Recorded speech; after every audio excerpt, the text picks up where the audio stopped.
290 this morning. We'll see if that's been unwound. The Alarm Detection Systems Traffic Center, here's Jim. Good Friday morning, Mike. And yes, we've got a semi still stuck in the mud there. This is on the inbound side of the Eisenhower, 290 at Tri-State Tollway, 294. And that ramp, the off-ramp there is closed at 294 and 290 due to this jackknife semi. It's been there for over 4 hours now. The Eisenhower itself, the Tri-State itself, still okay. We're not seeing real delays in that area. It's just the ramp closure there affecting the inbound Ike at the Tri-State. On the 8-ins inbound, it's heavy Lake Avenue to Glenview Road. Got a crash there just reported. Looking at a 2-minute delay on the inbound side. Kennedy's fine. Express lanes are open inbound. Stevenson and the Rhine look okay. There's road work on the outbound Rhine, 87th split till 6 this morning. Tollway's looking good, though on the Tri-State in Kenosha or 94 westbound at Highway E, the exit is closed till 5:30 this morning. Craft service of Compassion International.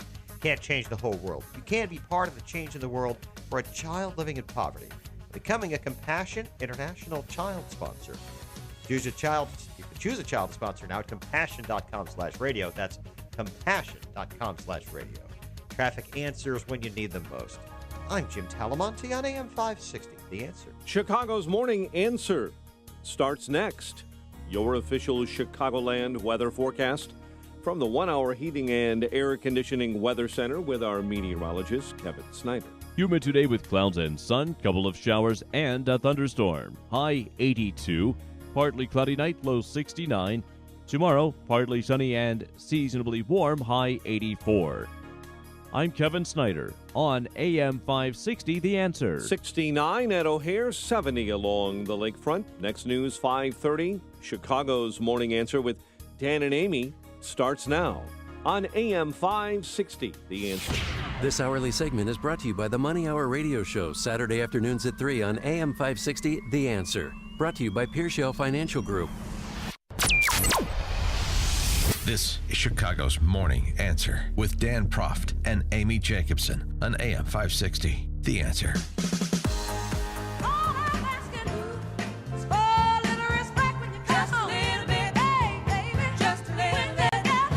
Good morning, Dan and Amy. And we'll remember Aretha Franklin all morning. There's certain people, when they pass, you have to remark upon them regardless of your profession or walk of life, just because they're sort of that transcendental in during their time on this mortal coil. And Aretha Franklin, the greatest church singer who ever lived, was one of them. Well, the question is, what's your favorite Aretha Franklin song? 312-642-5600.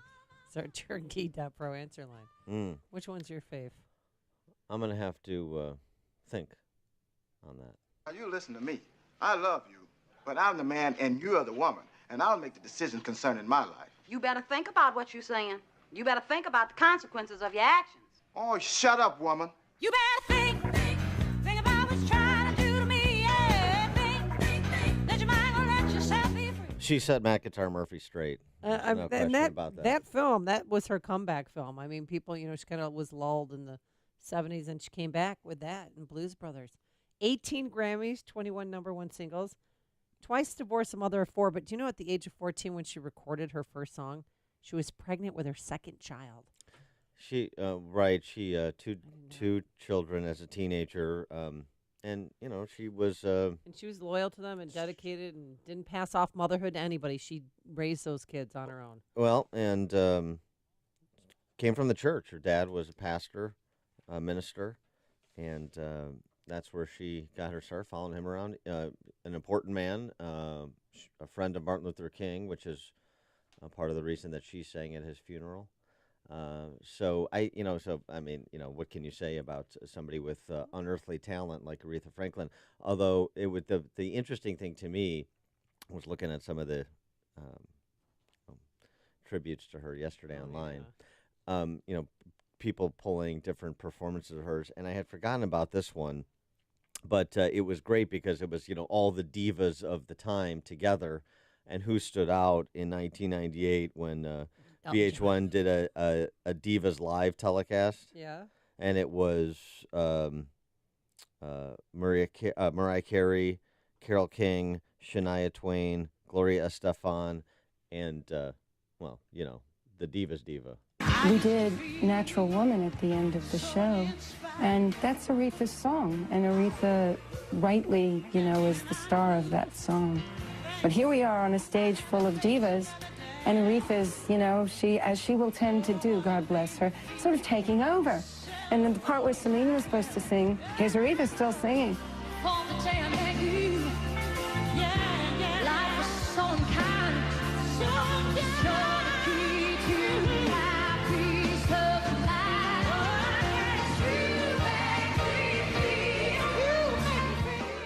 And then Celine Dion went on to marry her father, and then her career kind of spiraled. But I mean, she had no formal training. If you think about it, she didn't go to music lessons, piano lessons. This is all natural. I had no real formal training. My formal training was my ear, and that's it, right here. I love what I do, and I just wouldn't be doing anything else. In fact, I thought, what else would I have done? And people in Detroit, absolutely. I mean, they had tributes for her last night in Detroit, Oh, all I'm around sure. the country. But Yeah. they loved her. You know why? Because she didn't leave. Normally, when people become famous, they bail. They go to sunny California. No, she stayed true to Bloomfield Hills. That's where she lived. That's where she raised her kids. And I love her for it. And my favorite Aretha song. When's 'cause Berry Gordy coming back to Detroit? They're like my children. I love them all. But there are some that I like a little more than others. So what's her favorite song? She couldn't say. Mine, not that you asked, but it's Son of a Preacher Man. The only one who could ever reach me was the son of a preacher man. It's a daughter of a The only preacher man. boy who could ever teach me was the son of a preacher man. Yes, he was. It's a good rendition. Can we play that for the next 4 hours? No. Aw. But, you know. Well, President Trump weighed in, and he said that he hired her. Well, I want to begin today by expressing my condolences to the family of a person I knew well. She worked for me on numerous occasions. She was terrific. Aretha Franklin, on her passing. She's brought joy to millions of lives, and her extraordinary legacy will thrive and inspire many generations to come. She was given a great gift from God, her voice, and she used it well. People loved Aretha. She's a special woman, so I just want to pass on my warmest, best wishes and sympathies to her family. You've made the switch, and it feels so good. You've switched to Chicago's Morning Answer on AM 560. The Answer. Coming up, tapes, hundreds, 200 tapes. Omarosa secretly recorded. The latest one involves a Trump family member. First, here's your forecast today. Sun and clouds with a couple of showers and thunderstorms. It's going to be humid, a high of 82 degrees. Air and water show weekend looks like this. Partly sunny and seasonably warm on Saturday, a high of 84. And on Sunday, mostly sunny, continued warmth, a high of 85. Let's get into the Alarm Detection Systems Traffic Center. Here is Jim Telemonte. Good morning, Amy. Good morning, Dan. Inbound Edens Expressway traffic stop and go Lake Avenue to Glenview Road. And a crash there. Still trying to figure out which lanes, if any, are blocked. You're looking at about a 2-minute backup. Kennedy's fought inbound Eisenhower. It's the ramp to the southbound tri-state. Southbound 294 is closed to clean up a jackknife semi, which involved that vehicle trailer stuck in the mud. And the ramp from eastbound 290 to southbound 294 is closed. Bound Stevenson getting a little congestion now around Pulaski. Inbound Ryan, a 2-minute delay, 18th to Burn Circle. Outbound a 2-minute delay, 87th to 95th with road work. I-57 Bishop Ford looking good. Tollways are okay. No problems to report right now in northwest Indiana. I'm Jim Talamonte in the Alarm Detection Systems Traffic Center. Turnkey IT knows that computer networks and all things IT are the vital heartbeat of any company. However, keeping up with hardware and software to hiring and managing IT staff can be costly and time-consuming, but there is a different solution. Now your business can have a full-time IT department for only $795 a month. That's right. That's what Turnkey IT's all-in small business package is for. You get world-class help desk, on-site and remote support, monitoring of network resources, 365 hosting, cloud backup, antivirus, and so much more, plus new hardware every 4 years.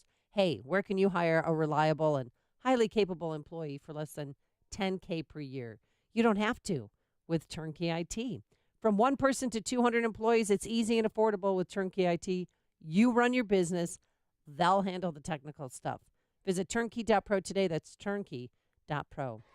As a parent, you want what's best for your children. That means sending them to a school where they'll get the superior education they deserve, and that also shares your values. That can be tricky these days, as public schools have changed and private schools can be expensive. Your household budget has already been cut to the bone, and it's hard to imagine where you'll find that extra money. Well, there's help to lessen that financial burden and provide your child with the very best education at half the cost. At AM 560 The Answer, we work with private schools throughout the Chicagoland area to provide tuition for families at half the normal cost. Just log on to halfpriceschools.com and you'll find some of Chicagoland's finest private schools, from preschool all the way through high school, at half the cost. And chances are there's a school right in your neighborhood. Invest in your child's education and future at halfpriceschools.com. A limited number of half-price vouchers are available. Go to halfpriceschools.com now. The crowd roars for the first time. Chase Elliott wins in the Monster Energy Cup Series. I hope all my buddies back home are ready to get rowdy tonight because it's going to be a good one.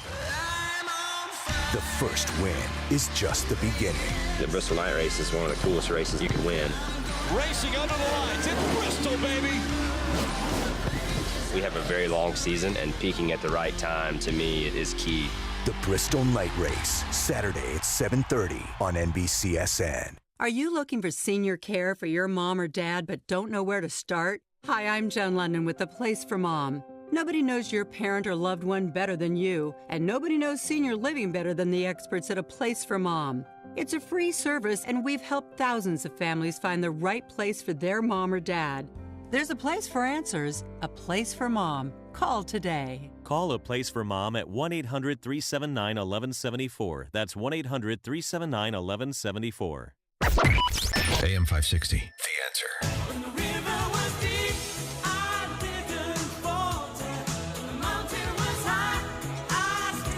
Good morning, Dan and Amy.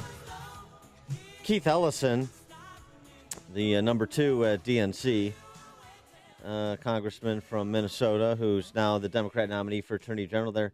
He sat down with a local Minnesota news station to respond to the allegations that have surfaced this week that he had abused one, if not 2, former girlfriends. Is he married? I don't think so. I hope not. Still looking for that special someone. Yeah. This started when the son of his most recent ex-girlfriend, or at least the most recent ex-girlfriend to accuse him of abuse, posted on social media insinuating, well, more than insinuating, saying that there was tape that he had abused, Ellison had abused his mom. The mom sort of backed her son's statement, corroborated it, and it became a bit of a war of words between the two. Now, again, you know, I have no use for Keith Ellison, but just on the merits of this matter, the tape that allegedly exists per his accuser and her son, first the mom said she wasn't going to release it, was too embarrassing. Then she said she lost it from a storage locker. Oh, boy. Keith Sounds Ellison. like another Missouri story. Well, and then then they found there was a 9/11 call from earlier from this is a dozen years ago that was in regard to Keith Ellison, but there was no action taken. So there's sort of these two instances, but not much to substantiate either one of them at this point. He's not married. He got divorced in 2012. Oh, great. I hope he finds that special someone. Here's his denial of the claims. Did you ever abuse her in any way? No. Physically, emotionally? No. Did you ever drag her off a bed by her feet? No, absolutely not. She has said and insists that there is a video of this. Is there a video? There couldn't be. There couldn't be such a thing as that. And why couldn't there be? Because I never did that. It simply didn't happen. He must be used to being deposed because that's how that interview went.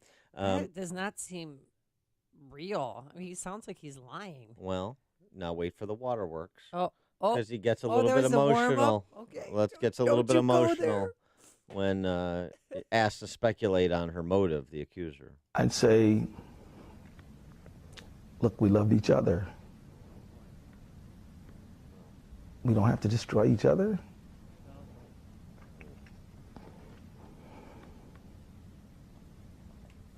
It's obviously very emotional for you. Is that what you think she's trying to do? I don't know. I mean, I don't want to speculate on motive. I don't know. I've asked myself many times why. But not going to try to speculate on motive.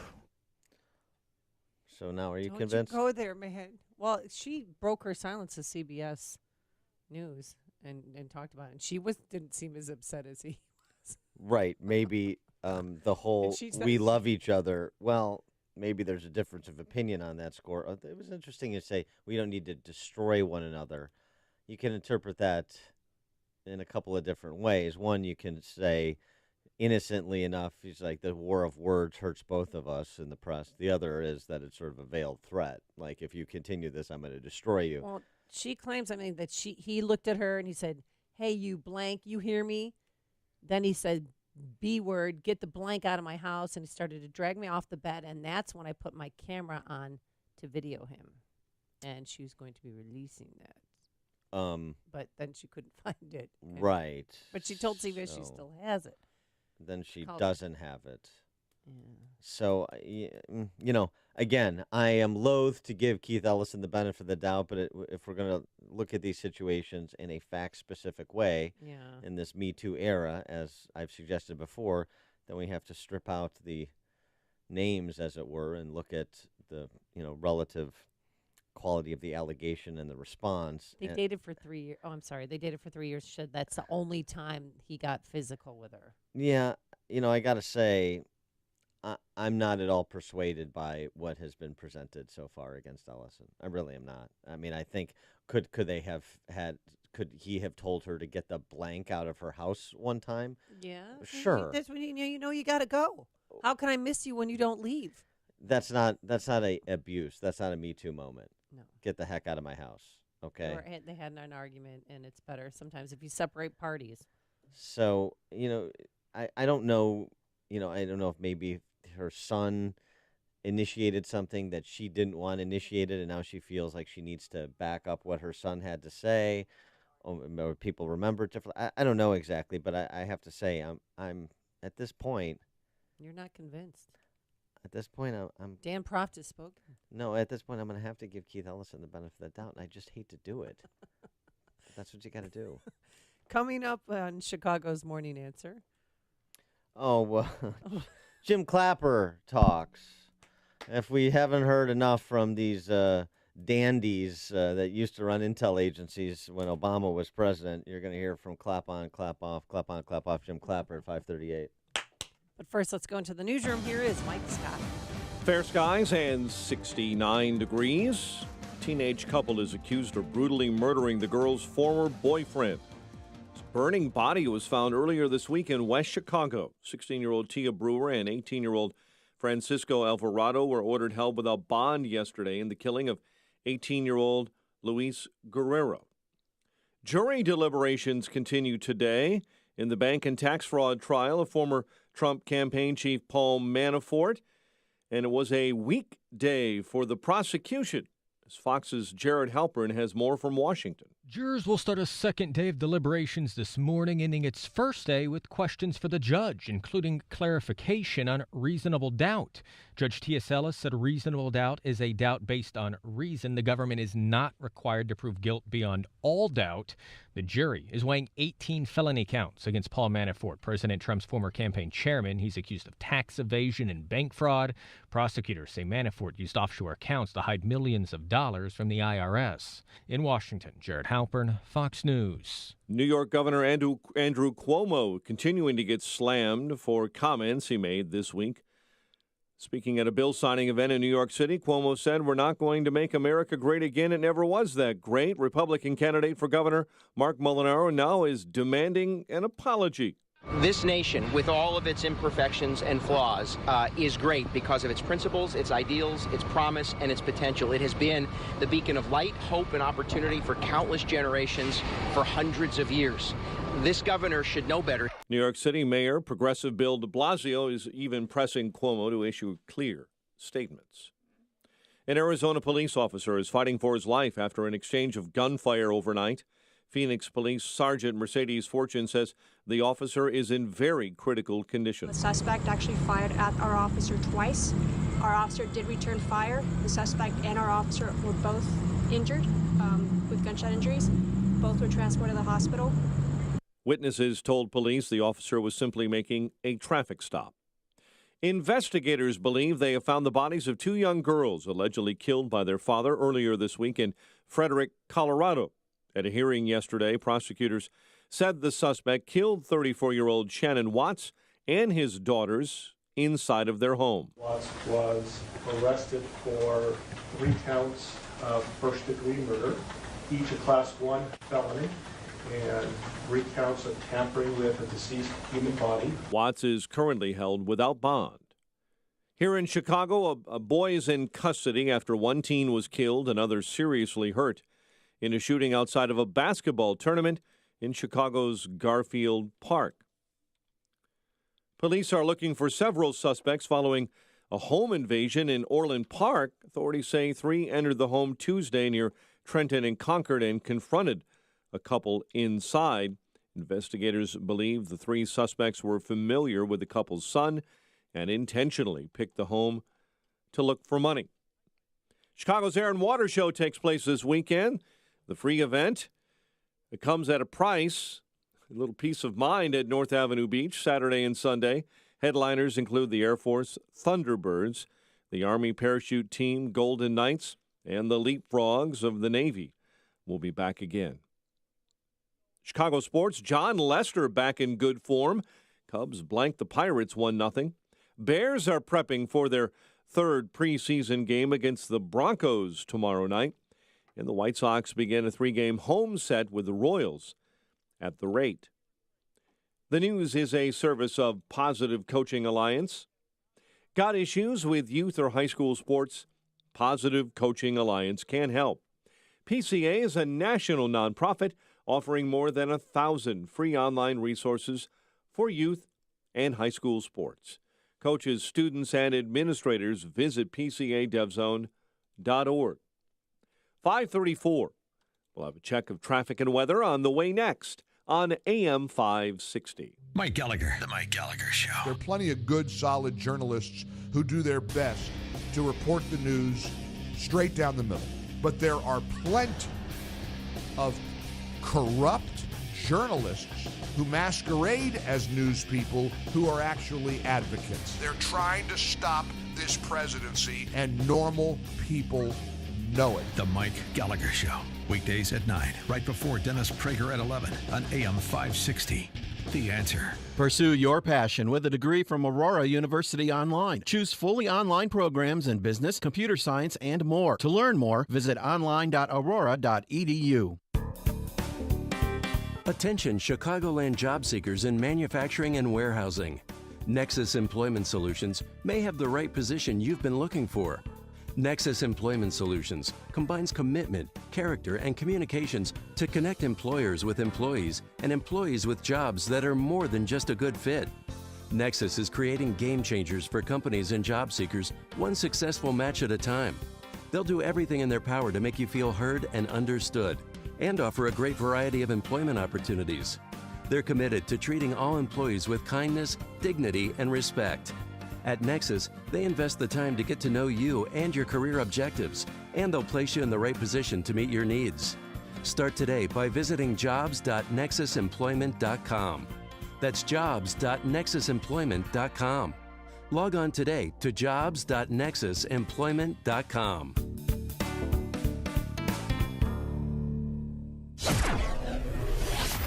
$5:36. Let's get an update on the roads. We do that in the Alarm Detection Systems Traffic Center. And here is Jim Talamonte. Thanks, Mike. On the inbound Eisenhower Expressway, the ramp to the southbound Tri-State Tollway is closed after an earlier jackknife semi involving that truck getting stuck in the mud. The only real delay on the inbound I is a little farther in, 25th Avenue and Des Plaines Avenue. It's 31 minutes, 390 to downtown. Outbound fine at 29.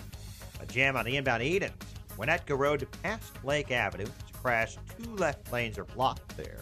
26 minutes, Lake Cook to Montrose. Outbound fine at 19. Kennedy still clear. Stevenson inbound. 3-minute delay, Harlem to Pulaski.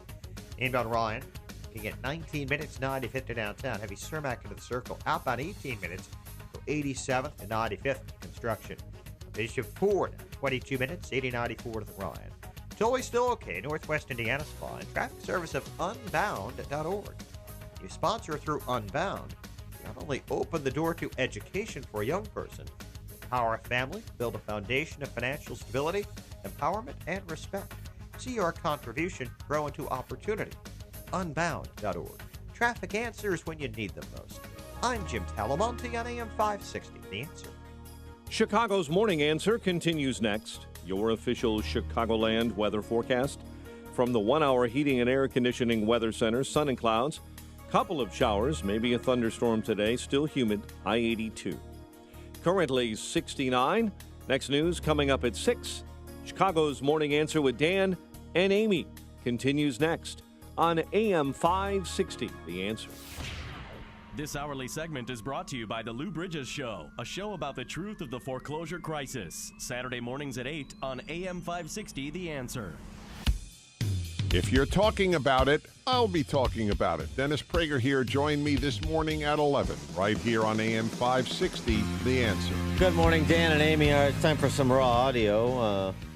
Raw audio that substantiates what we suggested about the individuals in question in 2 instances, very different instances. One involves Omarosa. The other involves the Chicago police shooting and killing Harith Augustus in South Shore neighborhood. Which from one a few do you weeks want to back. do first? You know, ladies' choice. I think we should go with Omarosa. All right, Omarosa. Because this was the big bombshell on MSNBC last night. Appointment television. Right after she got fired, she was on the phone with Laura Trump, who was nice and helping a girlfriend out. Laura Trump or Lauda? Laura, like from Dr. Zhivago. Not Lalu. I don't even know. What are you talking about? What? That's a Spanish. Lara, right? Yes. Yeah. And they were. How do you pronounce that? Lauda. Party animals. Yeah, exactly. She, don't you know, is Eric Trump's wife. And this is what happened. What's the New York Times article? The one that it was in the New York Times today. I guess you did with Maggie Haberman, or they wrote about you. It sounds a little like, obviously, that there's something you got in the back pocket to pull out. Clearly, if you come over as a campaign, like, we can't have, we gotta. Oh, God, no. Everybody's positive, right? So they're offering her this job with the campaign a day after she gets fired from the White House and said, hey, you know, you don't have anything in your back pocket, do you? Because we can't have that. We can't have anything negative on the campaign. All right. And then they talked about salary. So the only thing that we have to consider when we're talking salary as far as the campaign is concerned is that, as you know, everything is public. And all the money that we raise and that pays salaries is directly from donors, small dollar donors for the most part. So I know you were making $179 at the White House, and I think we could work something out where we keep you right along those lines. Specifically, let me see, I haven't even added up the numbers, but we were talking about like $15K a month. Let me see what that adds up to. 12. Yeah, back to the envelope now. Yeah, sure. There you go, Laura. Well done.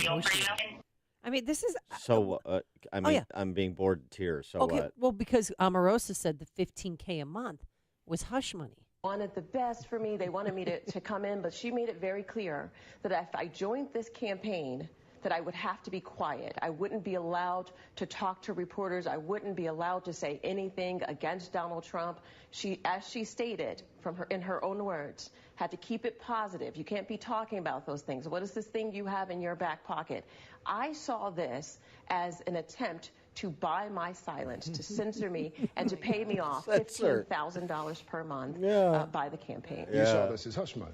Oh, yeah. Oh, yeah. Oh, the big conspiracy. It's hush money. I mean, honestly. I got offered a job by the campaign, and I turned it down.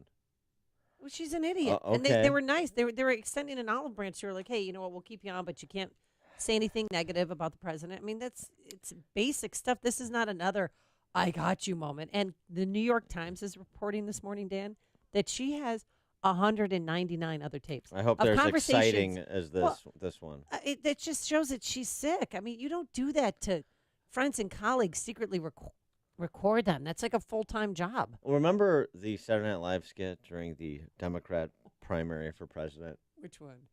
The one in which, I can't remember the actor's name who played him, but who played Lincoln Chafee. Oh.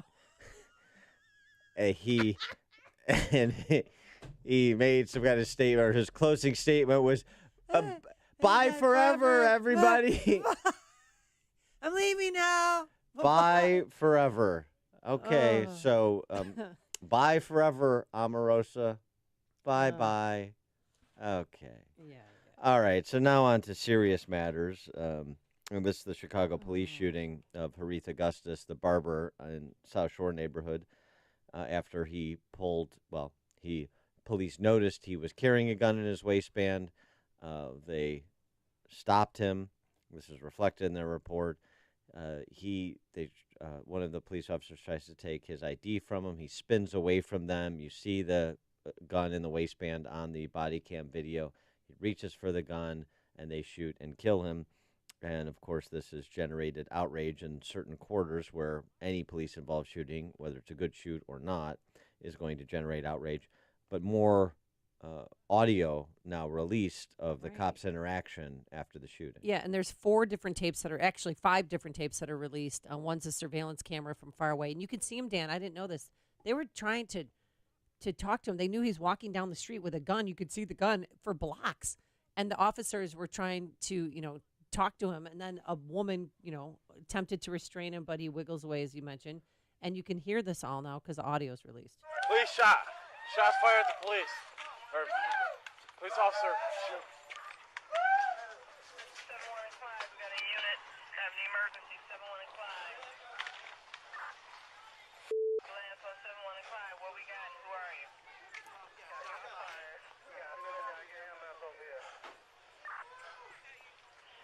This is a police officer's body camera. He shot him. Sarge, that's me. Yeah. Pull the gun on me. Yeah. Was there only one? Wait, only one? Just you? Who else shot? He grabbed him. 330 squad. I'm not seeing shots fired. You okay? You okay? All right. Come here. We're getting some more units coming This is his partner. You're good. You're good. The gun? Yes. Get the gun? Yes. Breathe in through your nose. Why do you have to pull a gun out on us? Breathe in through your nose. Out through your mouth. I feel like I wasn't there for you. I was trying to grab him. I'm glad y'all all right. I had to. He was going to shoot us. He was going to shoot us. He was about to kill us. Come here, look at me. Look at me. You're okay. You're okay. He pulled a gun on us. I know he did. I know he did. Look at me. You're okay.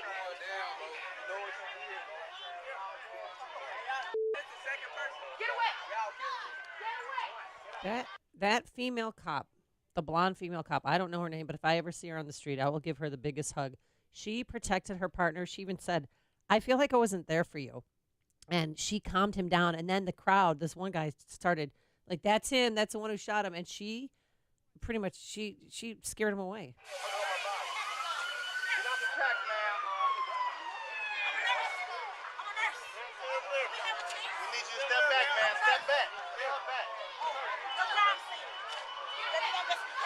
It's a crime scene. Get back, man. It's a body. No. Get back. I mean, police handled it as well as they could have, and God bless that woman. And then her partner, the male partner who shot Augustus, he did the right thing. And if I don't know if we're not seeing the same thing, but some people are saying, no, this proves it. he shouldn't have shot him. He should have tasered him. I know a friend of mine, we were talking about it. He's like, he's saying they shot Augustus 5 times before he ever pulled a gun. I'm just like, dude, I don't know what information you have that the rest of the public doesn't have. I'm happy to look at whatever evidence there is. There's 5 tapes he can look at now. But in terms of what's been released, I mean, come on. It's tragic. It's unfortunate that Mr. Augustus did what he did and that he died. It didn't need to come to that. It should have never come to that. Police ask you, sir, are you carrying a gun? Or they do an investigative stop and they, want to pat you down or they want to take ID from you when they've asked for ID, then he was combative for the 3 blocks before leading up to the shooting. Well, it's one thing to be combative rhetorically. I can't wrap my mind around those who would argue that anything other than a bad outcome is going to come to pass if you do not comply with police orders. You're going to get one over on the police? I just don't I just don't see it. To me it's so simple. And I understand the fear that has been created in the minds of many through demagogues and also some actual high-profile cases of police misconduct. I get it. I appreciate that. I haven't always been the biggest fan of police myself. My every interaction I've had with police officers hasn't been particularly pleasant. Well, because you take an intellectual argument with it.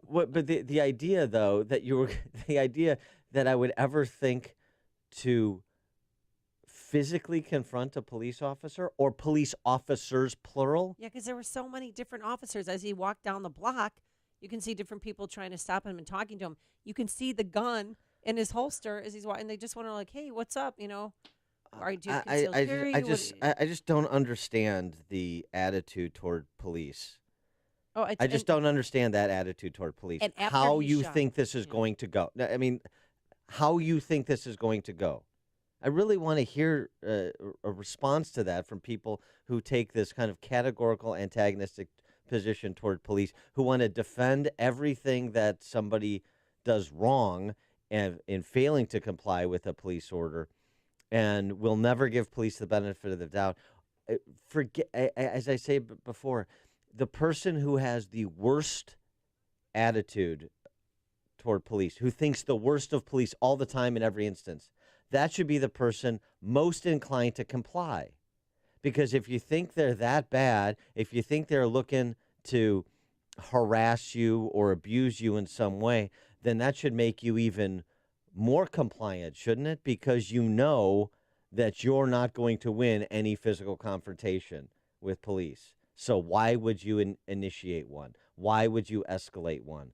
It is a no-win situation. What I learned from watching these 5 different footage, the raw footage, is that police officers, that was a split-second decision, and he made the right one. And also the loathing that the public has for police after the shooting, they're swarming in on them, and it's like who's got the power here? Who has the control? And I feel bad for. I mean, that is a job. God bless them for doing it because I couldn't do it. Well, who has the control is a good question because it's not obvious in the city who has control because the police don't have the civilian authorities backing. But now that this, we'll see what Copacabana does in terms of clearing this investigation, the investigation into this shooting. And you could see him shaking, and the officer, he just, the magnitude of what he did was sinking in, and his partner was right there with him saying, breathe in through your nose, out through your mouth. And she was great. Yeah, because cops are not getting up every day thinking, who can I kill today? Who can I abuse today? Right. Again, high-profile bad cops. John Burge, right? An obvious example in Chicago. But the idea that is somehow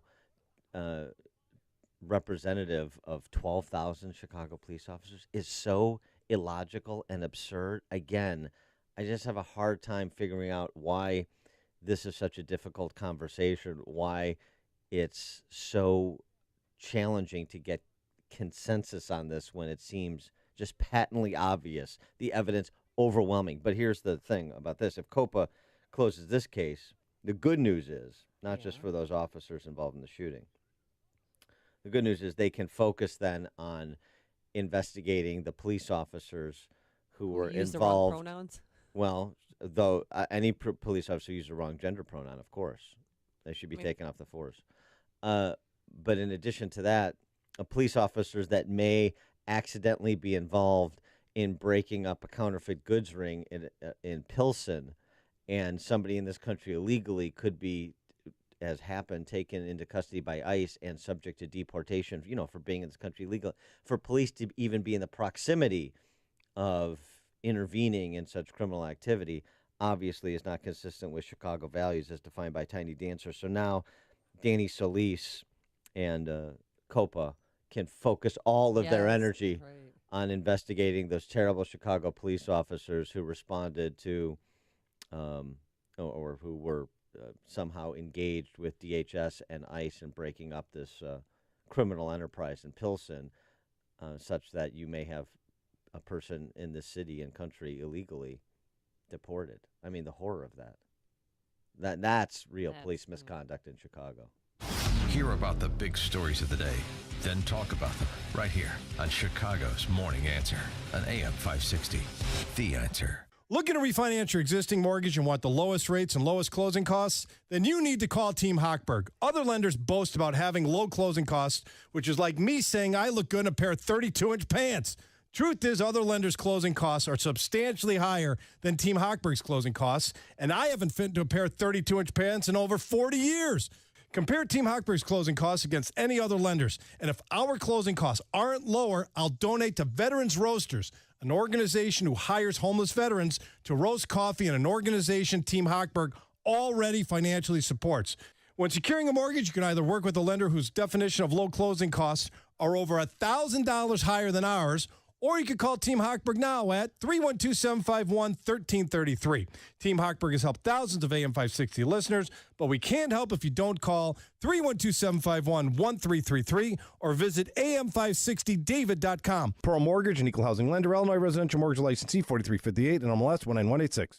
Hey, Mom. The funeral home called. They want their drapes back. Oh, you're a funny one. What are you trying to say? I love your home, but I think you need to update this house. It's time. I would love that, but I just don't have time to be traipsing all over Chicagoland looking for new window treatments. Let's call them window coverings, and I have just the solution. Call 1-800-4BLIND-CHICAGO. They bring the store to you. Give your home an easy and affordable makeover. 1-800-4BLIND-CHICAGO knows window coverings. They know blinds, shades, shutters, and precise installation. But they really know how to make your family home a comfortable place and for a lot less than you'd expect for custom window coverings. New blinds or shades can help with heat reduction, privacy, and make you fall in love with your home all over again. With an in-house installation crew, you can count on a personal touch and quality custom blinds with 1-800-4BLIND-CHICAGO. Connect directly at 1-800-4BLINDCHICAGO.com. That's 1-800-4BLINDSCHICAGO.com. A storm is on the horizon, and you need to keep the lights on no matter what. Your business relies on the power being on 24/7. It's the lifeblood of your data and computer systems. Weather-related outages from the power company are not acceptable. Your need for a source of power that's reliable 24/7, along with round-the-clock service that can dispatch technicians to your site immediately, is mission critical. Your business needs Charles Equipment Energy Systems on speed dial. These are the big boys, not residential or solar, but reliable industrial generators for emergency backup or events. When you need more than a 100-foot extension cord plugged into a small engine generator, call Charles Equipment Energy Systems. They keep the lights on with rental generators for job sites or power outages. The storm season is here. Plan ahead. Call now to prepare generators for sudden damage and potential power outages. Call 630-834-6000. That's 630-834-6000 or charlesequipment.com. charlesequipment.com. Protecting data across modern decentralized networks presents challenges that traditional backup solutions can't handle. At best, you'll waste time and money managing multiple solutions. At worst, gaps in coverage will leave your data vulnerable. Barracuda Backup is a single cloud-integrated solution that simplifies the backup process and allows data replication to anywhere on your network, a private cloud, Barracuda's cloud, or to the AWS public cloud. Reclaim your data. Try Barracuda Backup free at barracuda.com/backup. Don't forget that you can watch Chicago's Morning Answer on the Income Store live video stream every morning at 560theanswer.com. 5:57, and a check on those early morning roads in the Alarm Detection Systems Traffic Center. Here's Jim Talamonte. Crash there in the 3 left lanes. Traffic service of the Crohn's and Colitis Foundation. Use your power to cure and pedal with a purpose at Spin for Crohn's and Colitis Cures. Visit spin4.org to learn more. Traffic answers when you need them most. I'm Jim Talamonte on AM 560, The Answer. Chicago's Morning Answer with Dan and Amy continues after a full update from Fox News and your official Chicagoland weather forecast. From the 1-hour Heating and Air Conditioning Weather Center, here's meteorologist Kevin Snyder. A humid day with clouds and sun along with a couple of showers and a thunderstorm, high 82. Partly cloudy tonight with patchy fog in the suburbs after midnight, low 69. For tomorrow, a partly sunny day, high 84. I'm Kevin Snyder on AM 560, The Answer. 69 at O'Hare, the news, a service of Geico Chicago. Hey, Chicago, Geico now has even more ways to help save you money. Kevin, your local Geico agent, is ready to deliver the personal service you need with the savings you love. Stop by his local office on Cicero Avenue or 773-582-8888 for Kevin, your local Geico agent. 5:59, here are the stories we're following on AM 560, The Answer. Teenage couple is accused of brutally murdering the girl's former boyfriend, whose burning body was found earlier this week in West Chicago. A boy is in custody after one teen was killed and another seriously wounded in a shooting outside of a basketball tournament in Chicago's Garfield Park neighborhood. Bond denied for a Winnetka man accused of killing his brother-in-law in suburban Northfield. And police are looking for several suspects following a home invasion this week in Orland Park. John Lester back to all-star form. Cubs blank the Pirates 1-0 in Pittsburgh. White Sox begin a 3-game set with the Royals. WIND Chicago News Time is 6 o'clock. He wants the John Brennan treatment. I'm Dave Anthony, Fox News. The retired Navy admiral in charge of the Osama bin Laden raid is asking President Trump to revoke his security clearance.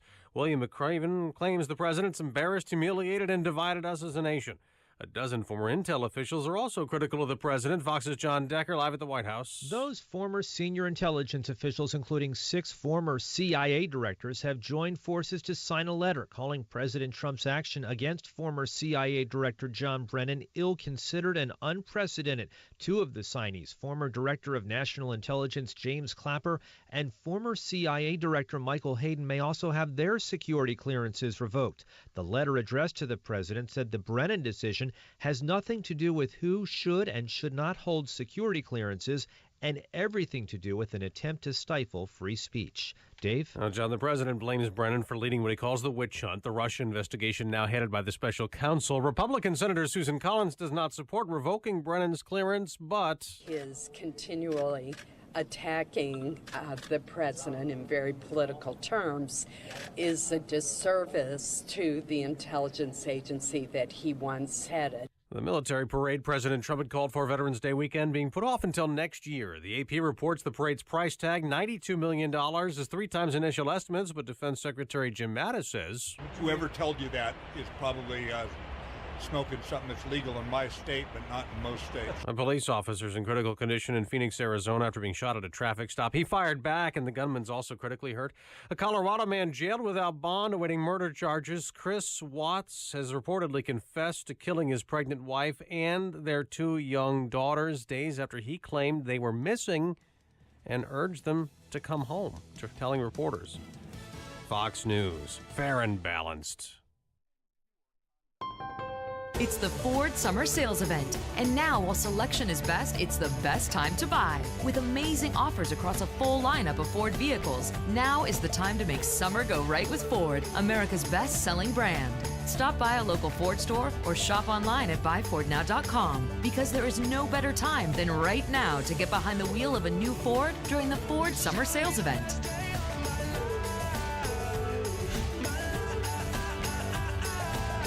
The Ford Summer Sales Event is here. Right now, get 0% APR financing for 72 months plus $1,000 Ford credit bonus cash on a great lineup of Ford SUVs. Best-selling claim based on 2017 calendar year sales. Not all buyers qualify for Ford credit financing. 72 months at $1,389 per month for $1,000 finance regardless of down payment. Not available on Expedition. For all offers, take new retail delivery from authorized Ford dealer stock by 8/31/18. See dealer or go to buyfordnow.com for qualifications and details. You wouldn't put a square peg in a round hole, so why would you deploy a traditional firewall in a modern decentralized network? Firewalls have new requirements for businesses leveraging SaaS-based applications and public cloud platforms like AWS, Azure, and Google Cloud. We're in the cloud generation now, so your firewalls have to be engineered to fit right in. Reclaim your cloud network. Try a Barracuda Cloud Generation Network or application firewall free at barracuda.com/firewalls. Finding great candidates to hire can be like, well, trying to find a needle in a haystack. But not with ZipRecruiter, the smartest way to hire. ZipRecruiter doesn't depend on candidates finding you. Its powerful technology actively invites qualified candidates to apply to your job. So, while other companies might deliver a lot of hay, ZipRecruiter finds you, the needle in the haystack. Try ZipRecruiter now for free by going to ZipRecruiter.com/free.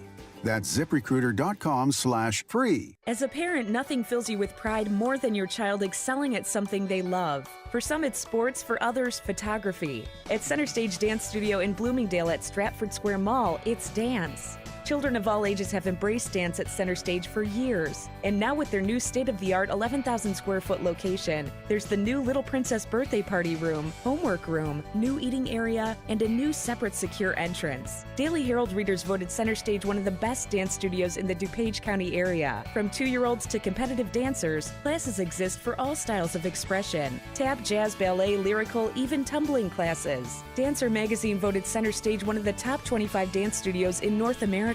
Their professional staff has over 125 years of combined teaching experience. Register for classes today. Call 630-529-9080 or visit CenterStageDanceOnline.com. Center Stage Dance Studio, upper level at Stratford Square Mall in Bloomingdale.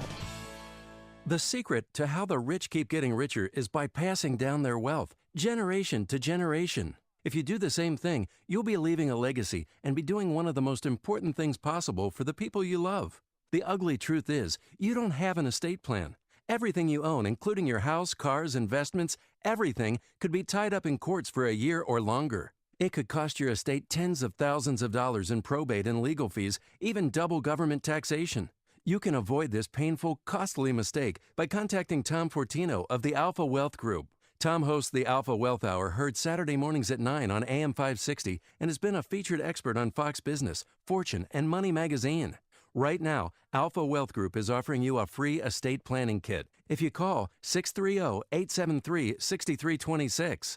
That's 630-873-6326. 630-873-6326. Investment advisory services offered through Retirement Wealth Advisors, Inc.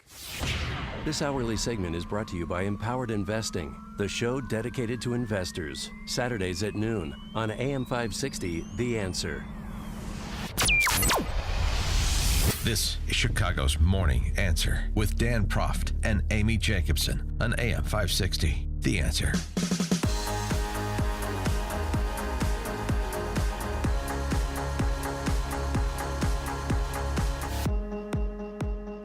Good morning, Dan and Amy. It's being reported that more security clearances could be revoked by President Trump in the near term. Should security clearances be revoked for other Obama-era intel chiefs following Brennan? The names that have been mentioned, the names that was announced several weeks ago, are up for review in terms of the status of their security clearances. Susan Rice, Samantha Power, Michael Hayden, James Clapper. Should they all go? Should Trump pull them all? 312-642-5600, turnkey.pro answer line. 64636DA, turnkey.pro text line. I got to tell you, the only thing it seems to me that these individuals are better at than lying to Congress is their little thumb-sucking tantrums about what they believe they're entitled to receive. Clapper James, clap on. Clap on, clap off. Clap on, clap off. James Clapper was on with Andrew Cuomo's brother yesterday. And they look so much alike, too. It's freaky. And, it's just like, and it's just passive-aggressive bitching. That's what you got from the former director Or of then there's that. National Intelligence. He's gonna demand everybody tell him who they voted for. Clap on, clap off. If the president wanted to pull Mueller's security clearance, how easily could he do it? Well, pretty easy. I mean, There's supposed to be a process. The we president just saw him ignore it with you guys. The president does have the authority to exercise here if he so chooses. Now, it's unprecedented for a president to reach down and take such an action on an individual just because he doesn't like what he says, and that's really what this is all about. And I just think, again, it's not about retired formers like myself or Mike Hayden or John.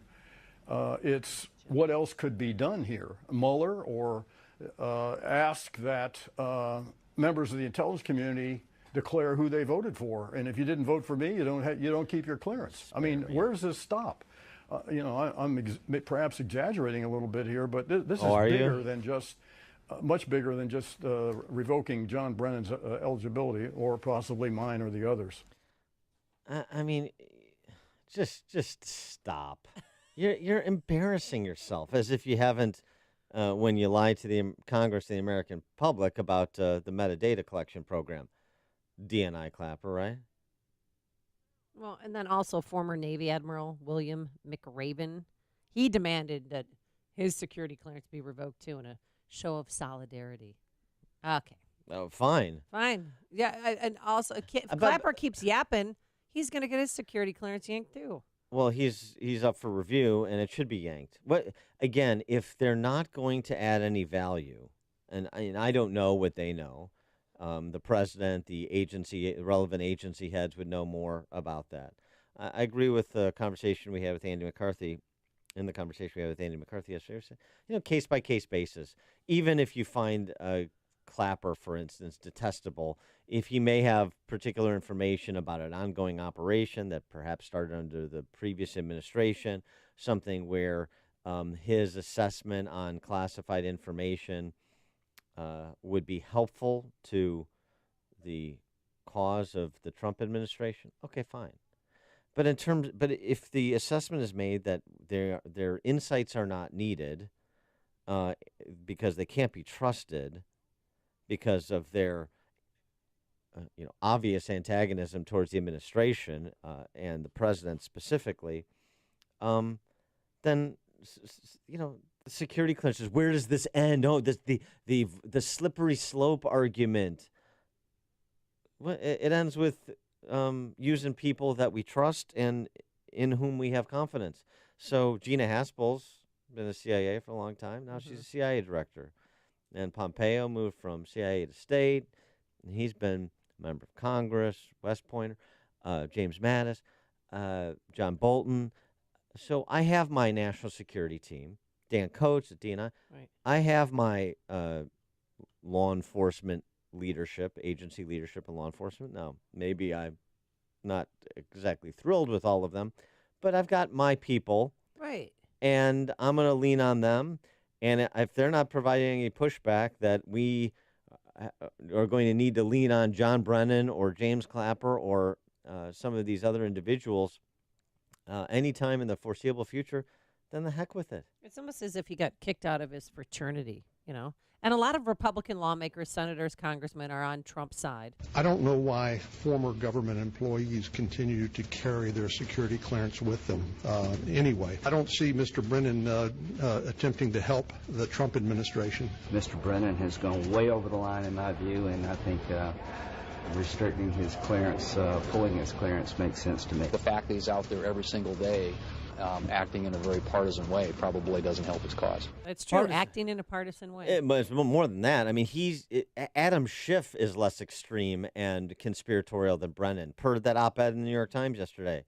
You may have missed it because I know you were reading the op-eds about the joint newspaper op-eds. Yeah, the 350 op-eds about how important members of the press are. Yeah, that and listening to Aretha Franklin songs. Yes. But what I missed that op-ed. But I mean, Brennan is. There's no doubt there's Russian collusion involving the Trump administration, perhaps the president himself, but senior people within his orbit. It's just a question of whether it rises to the level of criminal conspiracy. You know what a really interesting take on this? Who? As he always does. Scott Adams, the Dilbert cartoon yeah. creator, the Trump whisperer, as we call him. So he took to Periscope and posted a video. I think it was on Periscope or YouTube, one of the two, talking about how he thinks this all started. The Russian collusion investigation and Brennan's involvement in promoting the dossier and, by extension, the collusion investigation, which, by the way, Brennan takes credit for, perhaps more credit than he's owed, but he runs around taking credit for this, so it's not ascribing to somebody something they don't want credit for. He wants credit for it. Scott Adams saying this all started because John Brennan can't take a joke. Because John Brennan has no sense of humor. Listen to what Scott Adams says. He said that a big part of why he started the investigation about Trump collusion was because of Trump's joke in public where he said, "Hey, Russia, if you've got Hillary's email, let's see them." I think it was Hillary's email, right? Now, how many times have I told you that 1/3 of the public can't tell the difference between a joke and, something that's not a joke? I'm not kidding about that. It's roughly 1/3 of the public quite literally doesn't have a sense of humor. I will go further. I will go further and tell you that I'll bet that someday, here's a prediction, this one you can bank on. Here's a prediction. Someday, 23andMe and other places that check your DNA, they will be able to determine if you have a sense of humor. Seriously. You will be able to know genetically if you have a sense of humor. So Brennan may have started one of the most important political witch hunts in history based on not recognizing a joke. And I'm not even making that up. I feel fairly confident in saying that what I just said is literally true, that the head of the CIA has almost destroyed the United States because he didn't understand an obvious joke was a joke. I mean, it's really interesting. In addition to this contention that 1/3 of the American public does not possess a sense of humor. Yeah. And that, there'll be genetic testing someday to identify who has a proclivity to a sense of humor and who does not. It's really interesting. I think, and he sort of concedes the point, there may have been overriding motivations from Brennan to pursue this regardless because he's a political animal and he's a dyed-in-the-wool leftist partisan. There's no question about that. So he may have done it anyway. But it is interesting that Brennan points to something as a red flag, and that Gus Hallvoner knows something about red flags. And see, I have a sense of humor. Oh, you're funny. Thank you very much.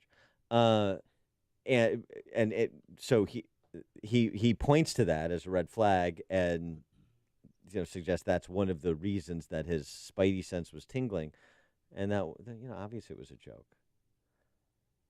It's just interesting. It's just an interesting take on it. I don't know. Mike on the north side. Good morning. Dan, wasn't your sense of humor removed surgically when you enrolled in Northwestern? No, I How did you get it back? I chose not to have the funnyectomy that most Northwestern undergrads get. No. Okay, these they're all complaining about their security clearances. It's not a golden parachute. It's not white privilege that you get to keep forever and go out on the lecture circuit and make money. You're supposed to be serving your country. They're hard as hell to get in the first place. If you have any smudge on your record, you can't get it. These people committed crimes. Not only should they be yanked, but they should be put in prison. And not the prison in Wisconsin, the country club that Chicago aldermen go to. They should go to the prison where you get surprised in the shower, and it's not a very good time. All right, thanks for the call, Mike. Vivid. Steve and Gary. Steve and yeah, Gary. I didn't catch. Oh, I did didn't you see catch that? who. Are you there? Yeah, Yeah, I'm we're sorry. I'm there. just having fun with the Steve and Gary thing. Sorry, I apologize. Stephen Gary. Okay. Yeah. I really need a laugh track. Yeah, I really could use that. Thank Yeah, you. so then we know when you're being funny, right? Right. Maybe I think I have a sense of humor, but 23andMe someday will tell me I don't. It's a good point. But yeah, I've often thought about what makes a liberal, and I'm kind of thinking I agree with that. Whoever that guy was in that recording, it's kind of a like an Asperger's thing. You know what I mean? They just don't get it. You understand what I'm saying? Okay. Wow, that's a little. Getting back to Brennan. Yeah. I heard a tape of him giving a speech, and he's like, the Holy Quran says, and the holy cities of Mecca and Medina, and I'm like, who are you, man? Are you how did you become the director of the CIA? You sound like an undercover Muslim, you know? Okay. Thanks, Steve and Gary. Get it? I want to say it one more time. Listen to podcasts of Dan and Amy from the AM 560 mobile app. Download it today at 560theanswer.com/mobile.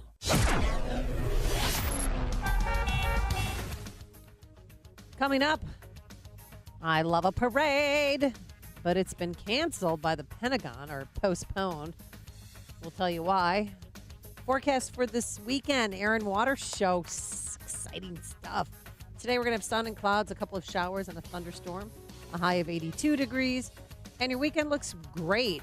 Both Saturday and Sunday, we're going to have mostly sunny skies, humid, highs in the mid to upper 80s. Let's get into the Alarm Detection Systems Traffic Center. Here is Jim Telemonte. Thanks, Amy. Thanks, Dan. Yes, the Aaron Waters Show will bring lots of traffic to the lakefront this weekend. Plus, there are a lot of neighborhood festivals going on. Right now, we got a big jam on the eastbound Adams Tollway going on to the inbound Kennedy. It's heavy from the tri-state to Cumberland, where there's a crash. Kennedy, 28 minutes, O'Hare to downtown once you get to the airport. Outbound, 22 minutes. The Edens is just a little tight now. Cicero to the junction. An earlier crash in the Glenview area is gone. 21 minutes, Lake Cook to Montrose. Outbound clear. Inbound Eisenhower. The ramp to the southbound tri-state has reopened. It was closed for hours after a jackknife semi got stuck in the mud there at that ramp. But everything's open again. The delays start around Manheim. It's 38 minutes, 390 to downtown, outbound 30. On Stevenson, holding it 40 minutes, 355 to Lakeshore Drive. On Ryan, 26 minutes, 95 to downtown. Outbound, it's now good. Northbound Lakeshore Drive is heavy. Chicago Avenue to the Oak Street curve. Got a crash in the two left lanes. Northbound Tri-State now getting slow in pockets. Reagan, Toll, and Lawrence. I'm Jim Talamonte in the Alarm Detection Systems Traffic Center. Upstream-ideas.com, premium content that complements what we do each morning on this show. Long-form interviews with opinion leaders and policymakers. This week, you want to check out my sit-down with Sean Spicer, former White House press secretary, discussion of his book, The Briefing, his insights into the midterm elections, as well as a review of his time as Trump's press secretary. Very interesting talk with Spicer you want to check out.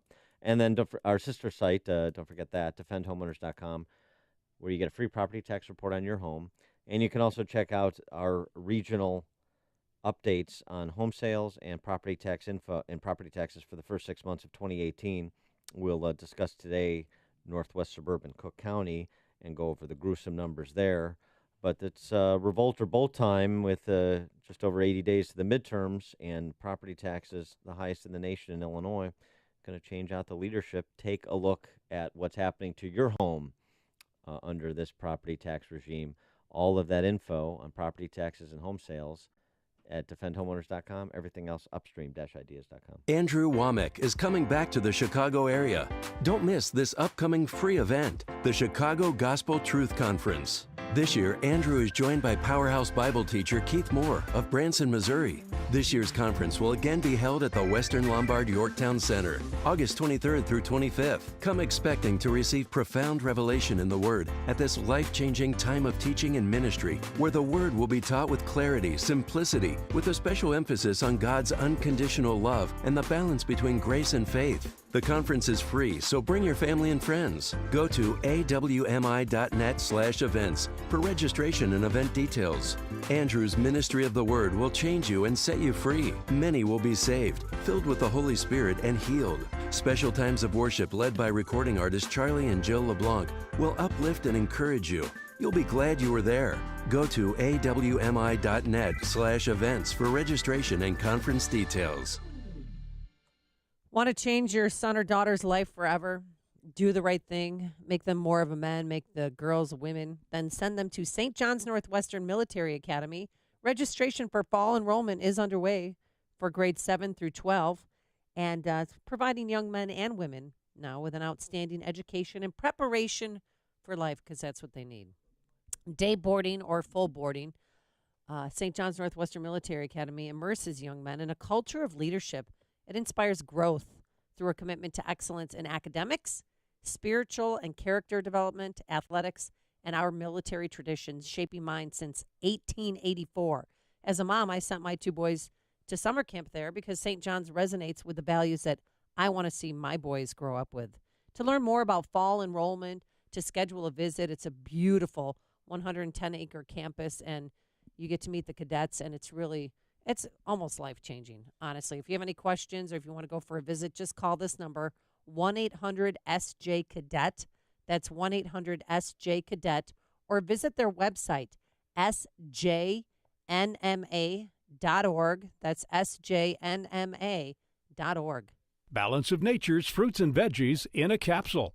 I've got ankylosing spondylitis, which is a arthritic disease, calcification of the major joints and spine, and I just don't have the pain that I used to have. It's really kind of amazing. Balance of Nature has been an amazing product. I've recommended it to literally hundreds. I'm a pastor, and I've said, y'all just try it. Give it a month. Give it a try. And so hopefully they have. But it's an amazing product, and the neatest thing is when you first open up that bottle, and you can smell the fruits and vegetables. Every time I open one, I just get a big kick out of that. When you call, use discount code CHICAGO, and we'll take 35% off your first preferred set of fruits and veggies and have them shipped to you free.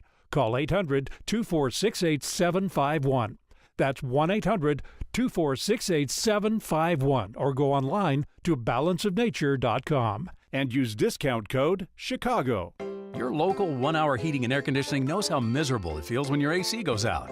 You want it fixed fast, fixed right, and get a fast quote. Unlike some companies, we don't give you a quote until we actually see what the problem is. Then we'll give you our straightforward price and always stand by our work. Right now, get savings on any AC repair. Call 855-1-HOUR. Your comfort is just a call away. Call 1 hour. Terms and conditions may apply. Call for details. Independently owned and operated. Licensed in the respective state or county. The following is a paid political announcement.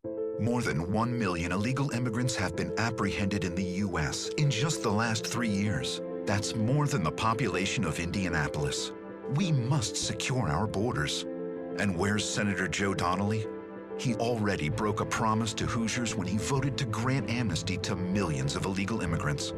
And he's waffled on President Trump's border wall, supporting a liberal bill with no wall funding. Now, Massachusetts Senator Elizabeth Warren and Vermont Socialist Bernie Sanders are pushing to abolish immigration and customs enforcement. ICE! Shut down ICE! So call Senator Joe Donnelly at 202-224-4814. Urge him to listen to Hoosiers. Tell him to fully secure America's border. Support full border security funding in S3109, the Department of Homeland Security Appropriations Act 2019. Paid for by One Nation. www.onenationamerica.org. AM 560. The Answer. Yeah, remembering Aretha Franklin all morning. Queen of Soul. And got some good news for all those miniature Democrats in Chicago. Oh, the little people that live in the tiny houses? Yeah, the Shire folks. The Lollipop King? Come September 17th, Southwest Airlines announcing people will be able to carry miniature horses on board Southwest flights as trained service animals. Right. But you have to have, but they changed their policy because I'm up to date on this because Sure. I sometimes fly Southwest with Bunky. Only dogs, cats, and miniature horses. No longer snakes, peacocks, tarantulas. One flight attendant What about I spoke slow with. lorises?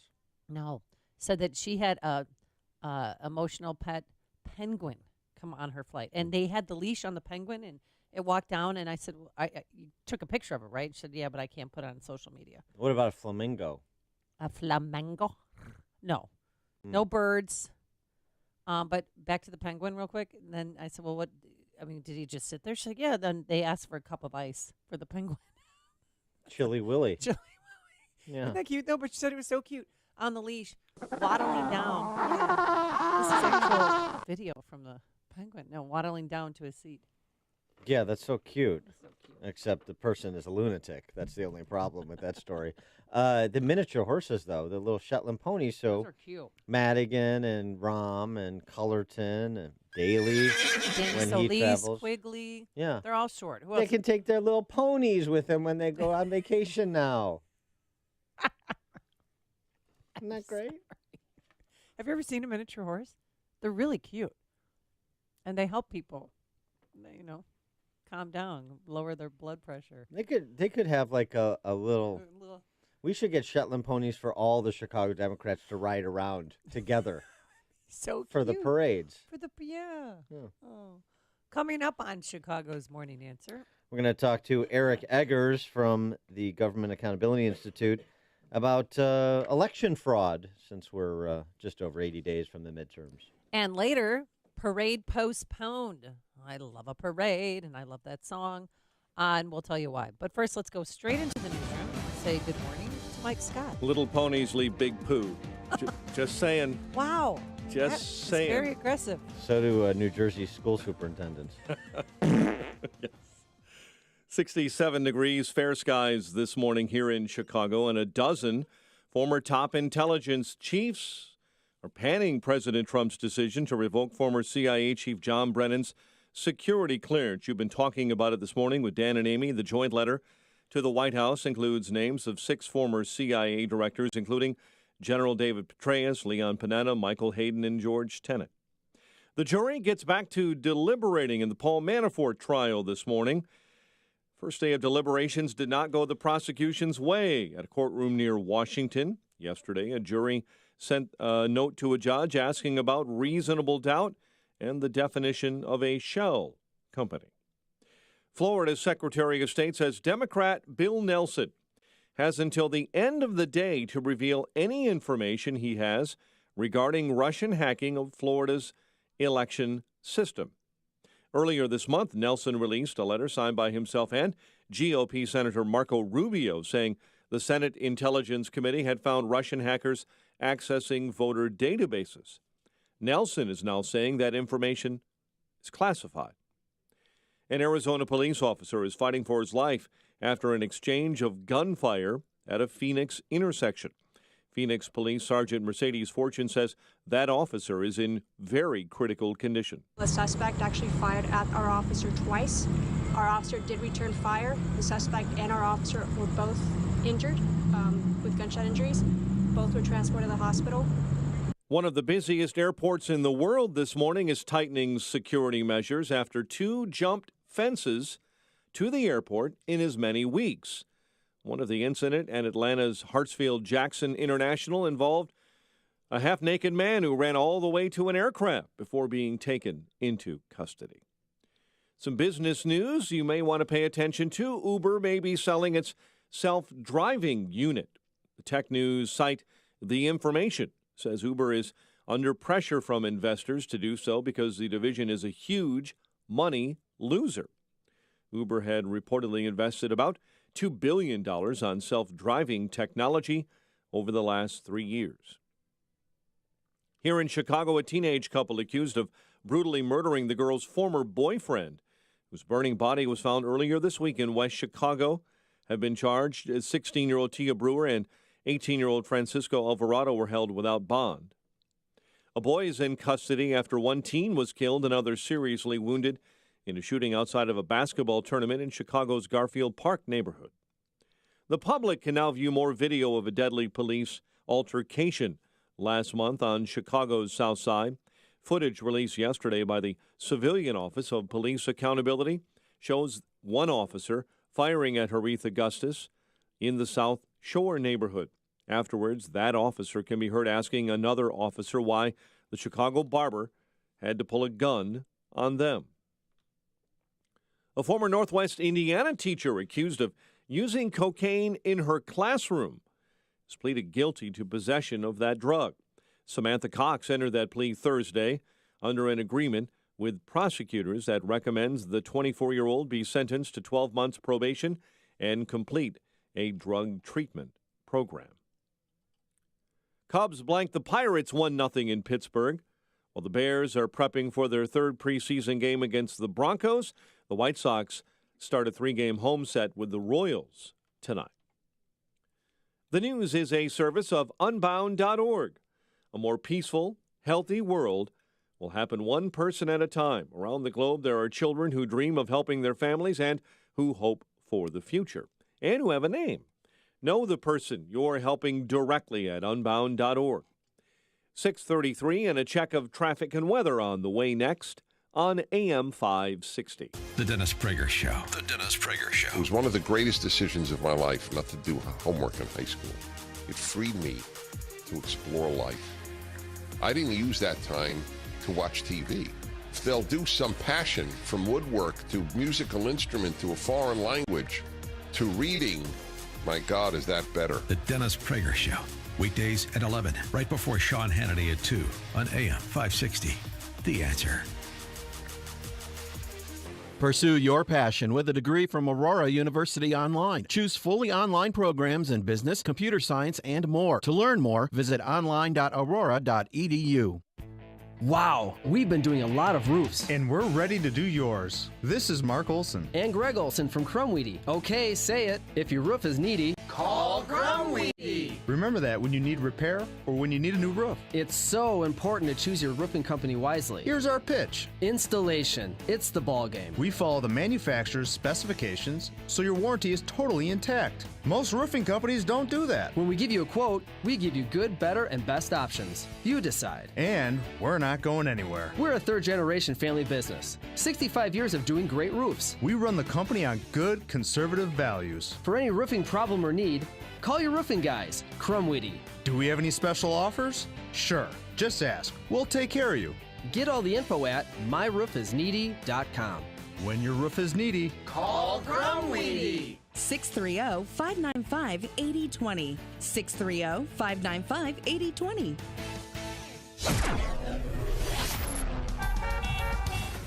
6:35. Let's get an update on the roads in the Alarm Detection Systems Traffic Center with Jim Talamonte. Thanks, Mike. In North Chicago, 10th Street is closed between Jackson and Glen due to police activity. Edens Expressway inbound is a bit tight. Cicero to Montrose. You're looking at a 2-minute delay. The outbound side is fine. Kennedy inbound, a crash at Cumberland has cleared. Big delay starts around the Tri-State on eastbound I-90. Kennedy's heavy Demon to the Burn Circle as well. 33 minutes, O'Hare to downtown. 20 from Montrose, 15 on the Express. Outbound 24 to the airport. On the inbound Eisenhower, it's 42 minutes, 390 to downtown. 28 from Manheim. Outbound 30 minutes to 390. Stevenson, 45 minutes, 355 to Lakeshore Drive. Outbound 35. Ryan, 26 minutes, 95th to downtown. I-57, Bishop Ford, delay-free. Northbound Tri-State, it's slow in pockets from the Reagan Tollway to Lawrence. No delays to report on the Reagan Toll, Veterans Memorial, or Northwest Indiana. Traffic service of Applebee's. Back to school is a whole lot tastier when kids eat free at Applebee's. Monday through Thursday, now through August 30th. Get one kid's meal free with each adult entree. Dine-in only, valid for kids 12 and under, ordering from the kids menu.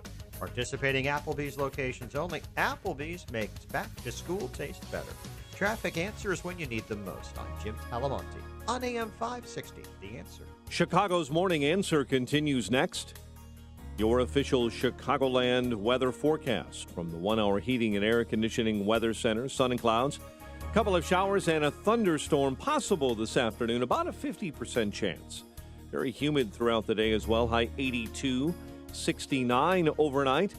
Currently, we have 69 at O'Hare. Next news coming up at 7. And Chicago's Morning Answer with Dan and Amy continues next on AM 560. The Answer. This hourly segment is brought to you by the Alpha Wealth Group, bringing the trilogy of estate, tax, and investment planning together. Visit alphawealthgroup.com for a free report. Only the biggest stories, only the biggest guests, and only the biggest opinions. This is AM 560, The Answer. Good morning, Dan and Amy. Well, who else might meddle in the midterms? It's not just the Russians.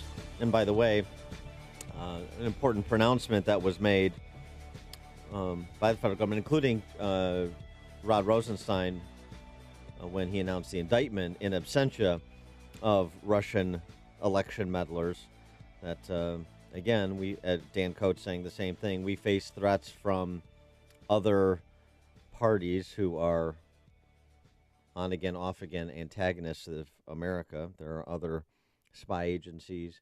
There are other countries that mean to do America harm. Like China. Correct. And there's also people in this country that mean to manipulate elections. You know, like in the city of Chicago when Democrats institute the city key ID. It's so ridiculous. And it's not taking off like they had planned. For people here illegally. Yeah, here, get a city ID card. So you can city register to key vote. ID, so you can register to vote and vote for the Democrats. All right. Yeah. Here's a pamphlet. Take one on the way out. Rahm's having trouble winning the electorate as it currently exists, so he needs a new one. For more on the possibilities of election fraud, with just over 80 days before the midterms, and then a couple months after that here, a mayoral election, we're pleased to be joined by Eric Eggers. He's a research director at the Government Accountability Institute and author of Fraud, How the Left Plans to Steal the Next Election. Eric, thanks for joining us. Appreciate it. Hey, thanks, guys. Glad to be here. And, yeah, it doesn't seem like I'll have to do too much work to convince people living in Chicago that this idea of voter fraud is something that could actually occur. Well, you'd be surprised. We do have our skeptics, even though, of course, vote early, vote often is on our license plates. So how the left plans to steal the next election? Well, how are they going to do it? Right. It's a great question. You just touched on a piece of it. And I talk about the Chicago IDs in the book. Of course, Chicago is not the only city. You see New York and San Francisco. And then the second piece on that is whatever documentation is used to get these IDs is then destroyed. So there is no record of the citizenship status of the people with those IDs. But clearly the left is making a push to normalize non-citizen voting. You know, there's a poll that came out recently that says for the first time ever, a majority of Democrats believe non-citizens should have the right to vote. Actually, the official language is tax-paying illegal immigrants should have the right to vote. 53% of self-described liberals, 54% of Democrats. The head of the DNC, Tom Perez, his background before he worked in the Obama Justice Department was for a Soros-funded get-out-the-vote effort called Casa de Maryland, and that was their big push, is normalizing and advocating for voting rights for non-citizens.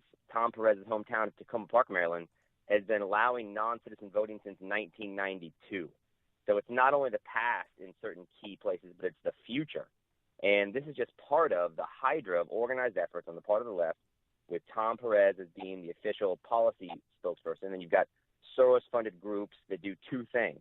They fight against any effort to increase election security. Ohio recently had to fight Soros-funded efforts to both implement and continue its voter ID law, as well as remove illegal voters from the voting rolls. But at the same time, they then fund groups like Acorn and La Raza who go out and roust up as many voters as possible, regardless of the legality of their status. As you guys know, why did Acorn and La Raza change their name? Because of the chronic affiliation and association with voter fraud. So I think that's sort of the organized infrastructure that I talk about in the book. And then, there's a lot of other incidental examples that just show how the vulnerabilities that continue to exist are manipulated and exploited. Can you give me a ballpark range of how many illegal immigrants vote? Yeah, it's a great question. There's some stats that show as many as 3 million. That was an academic study actually from the 2008 election. There's increasingly evidence, the Secretary of State in Pennsylvania resigned after people asked questions after the 2016 election because there's evidence that as many as 100,000 non-citizens were on the rolls and possibly voted in the 2016 election. I mean, the reality is this. There's 248 counties in this country with more registered voters than citizens of legal voting age. So we've clearly got some problems. The Obama Commission on Election Administration has estimated that as many as 16 million voter registrations in this country are inaccurate or flawed. The Pew Center found there might be as many as 24 million. So, yeah, we've got massive problems, and when it's as easy to register to vote as getting a driver's license, and the threshold to get a driver's license is not the same as the threshold to register to vote, you've got a situation where it's rife for the possibility for fraud. Yeah, but here's the thing, Eric. If we institute something like voter ID laws, then we're discouraging people from voting, particularly minorities, because apparently that's somehow discriminatory to them. Like voter ID, like them producing an ID is different than a white person producing an ID. There's some kind of different threshold, as I understand it from the left. I don't really understand it though.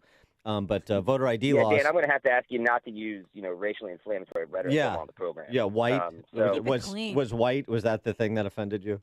Well, I don't want to get into my intersectionality, but the point is that it's clearly what you just said. You hear that it's racist all the time, even though, and I know you guys know this, states like Alabama and Georgia and Ohio have actually seen increases in minority turnout after they've implemented voter ID laws. So there's no evidence to support that voter ID suppresses or oppresses minority turnout. And if you wanted to get on an airplane, or if you wanted to actually go to the Democratic National Convention in 2016, you'd needed a driver's license. So I don't know why it's racist to think that, if any everyday items like that are somehow different than voting. What about the idea of just moving voters around where they're needed most? We saw that in the presidential election with some undercover video by James O'Keefe and company of our friend here, convicted felon Creamy Bob, the husband of Jan Schakowsky, Calamity Jan Schakowsky here. He and an associate wanting to import people from places like Illinois to vote in Wisconsin because Wisconsin obviously was a more competitive state, closer state, so he needed the people to be registered and vote in Wisconsin, even though they're Illinois residents. So what about just, kind of highest best use of the voter that's, in this mobile society in which we live? Hey, I'm a sports fan, and a lot of teams are embracing analytics these days. So, of course, why would we not think that people that administer elections or people that run political parties would do the same thing? No, I mean, my mother-in-law lives in Columbus, Ohio, and I told her I was working on a book on voter fraud, and she said she knew people that would get on the buses all the time in the 70s. So this is clearly a thing. O'Keefe's video shows that you've got party officials that admit that this is an action that they take. And the reality is why can they do that? Because the system is so vulnerable. In the city of New York, which I think has similar composition and vulnerabilities to Chicago, the city said, hey, we've heard so many problems about the way elections are administered. Let's figure out just how big of a problem this is. So they actually sent undercover investigators to see, and they sent undercover investigators to vote on behalf of felons, dead people, and people that no longer resided in the state. And so they tried to cast a total of 63 ballots on behalf of people that shouldn't be voting. Well, 61 of those ballots were successful. And one of the only two that was not successful is because the undercover agent was attempting to cast a ballot on behalf of a felon who was actually, I believe, still incarcerated. And only because the felon's mother was working the polling place was the person unsuccessful in terms of casting the vote. So you've got issues where polling people are actually, and this is documented in the New York report, they even encourage people like, well, you can't vote here, but maybe you should go here and just claim, give it a shot. Well, so, yeah, that happens the bias is not towards prosecuting voter fraud. Let's put it that way. Well, it seems to me that the Sandinista mayor of New York has the answer to that. You just do the voter registration drives inside the prisons. No, I mean, it's funny, but it's true. He did that? Yeah, of course. absolutely. Well, and that's the new push, right? And so that's the thing. So what does the future look like? What are the Democrats clearly targeting? They're targeting allowing non-citizens and illegal immigrants to be able to vote. I mean, luckily they're not able to vote in federal elections, but that may change. You're going to see a push to that. And you're seeing, the demographics, they want to get felons to vote. I mean, any population that's going to disproportionately favor the Democratic Party, you're now seeing Democratic officials openly and outwardly say, why don't we get these people the right to vote now? And it's because, and you guys know this, I mean, whatever you want to say about the current presidential administration, there's a level of vitriol and hatred towards this administration, the likes of which I've never seen. So I don't think anybody questions this idea of motivation on behalf of Democrats to do whatever it takes to flip the House and the Senate this midterm cycle, impeach the president, block Supreme Court nominations, abolish ICE, the laundry list of activities. So, are they motivated? Yes.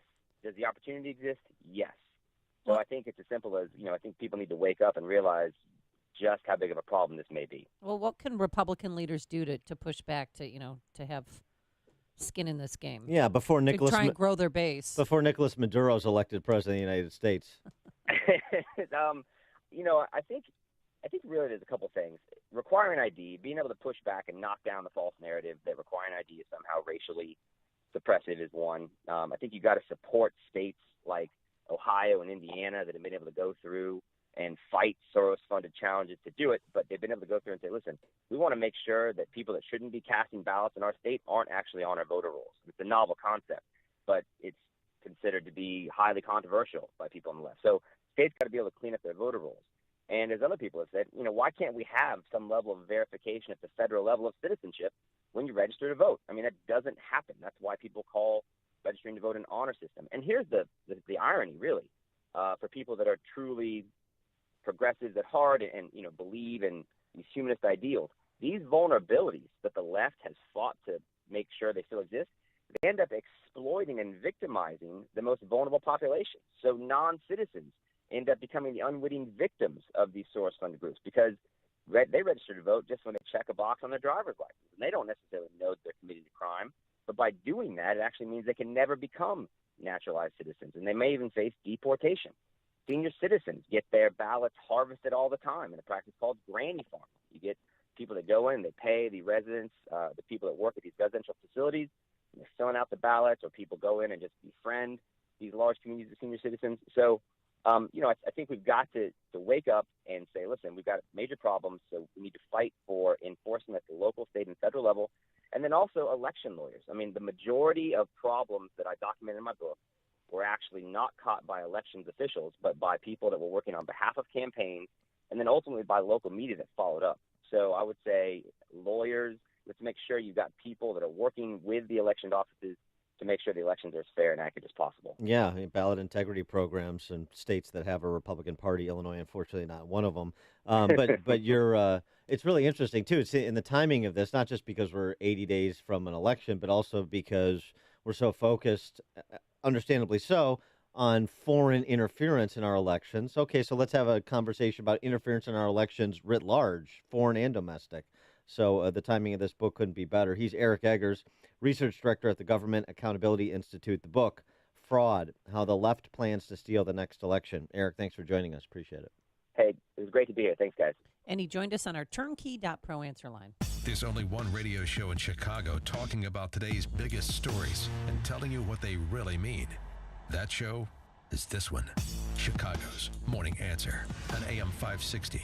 The Answer. I'm Lou Dobbs. Cisco Systems bouncing back. Generic EpiPen approved by the FDA. Elon Musk proposes digging a tunnel after he's dug a big hole for himself, and Tesla subpoenaed by the SEC. Those stories next. Good news. You are not stuck with your healthcare plan. Really. You have a choice, and it's a great one. It's called Medi-Share, and if you've heard about it and wondered what exactly it is, it's a way that people share their healthcare bills. And these are people who have a common faith, who want to be part of something beautiful that not only meets their healthcare needs, but the needs of others too. And it's people who love to save money, big time. Medi-Share members typically save $500 a month per family on their healthcare costs. That is a life changer for people. So this could be for you. Maybe it's what you've been looking for, a way to pay healthcare bills that's not only very smart financially, but it's even profound. MediShare is a nonprofit with 400,000 members nationwide who pray for and share with each other. So yes, you're not stuck. There's another way, and it could save you a lot. Find out more. Call 855-41-BIBLE. That's 855-41-BIBLE. 855-41-BIBLE. With this week's solid earnings and outlook, both of which topped Wall Street targets, Cisco Systems growing again. Cisco's product backlog has risen 38% from a year ago, a positive sign for its future. Just as spot shortages of Mylan's EpiPen are cropping up around the country, the FDA has approved a generic version developed by Teva Pharmaceuticals. The EpiPen treats life-threatening allergic reactions. The generic version comes in a 2-pack for $320, half the cost of the brand name version. Only hours after the SEC subpoenaed Tesla because of CEO Elon Musk's tweet that he might take the company private, the billionaire proposed plans for a tunnel system beneath Los Angeles between Hollywood and Dodger Stadium. We'll see whether he has that privately funded. Please join me for Lou Dobbs tonight, 7 and 11 Eastern on the Fox Business Network. This is the Lou Dobbs Financial Report. Balance of Nature's fruits and veggies in a capsule. I just wanted to keep you up to date on how things are progressing. So I'm getting Balance of Nature every month, maybe sometimes twice a month from my friend who had MRI done, CAT scan last week. A very good friend of ours who's a teaching nurse, told me 2 years ago she's going to be gone within 6 months. I'm so happy that for Balance of Nature because anything else was just not doing it for her. When you call, use discount code CHICAGO, and we'll take 35% off your first preferred set of fruits and veggies and have them shipped to you free. Call 800-246-8751. That's 1-800-246-8751, or go online to balanceofnature.com and use discount code CHICAGO. What if you could enjoy total peace of mind when it comes to home security? What if the best technology came from a local company who puts the customer's needs first? Alarm Detection Systems is the right choice for an alarm system with complete control from your phone or tablet. Know when your children arrive home from school. View live streaming video.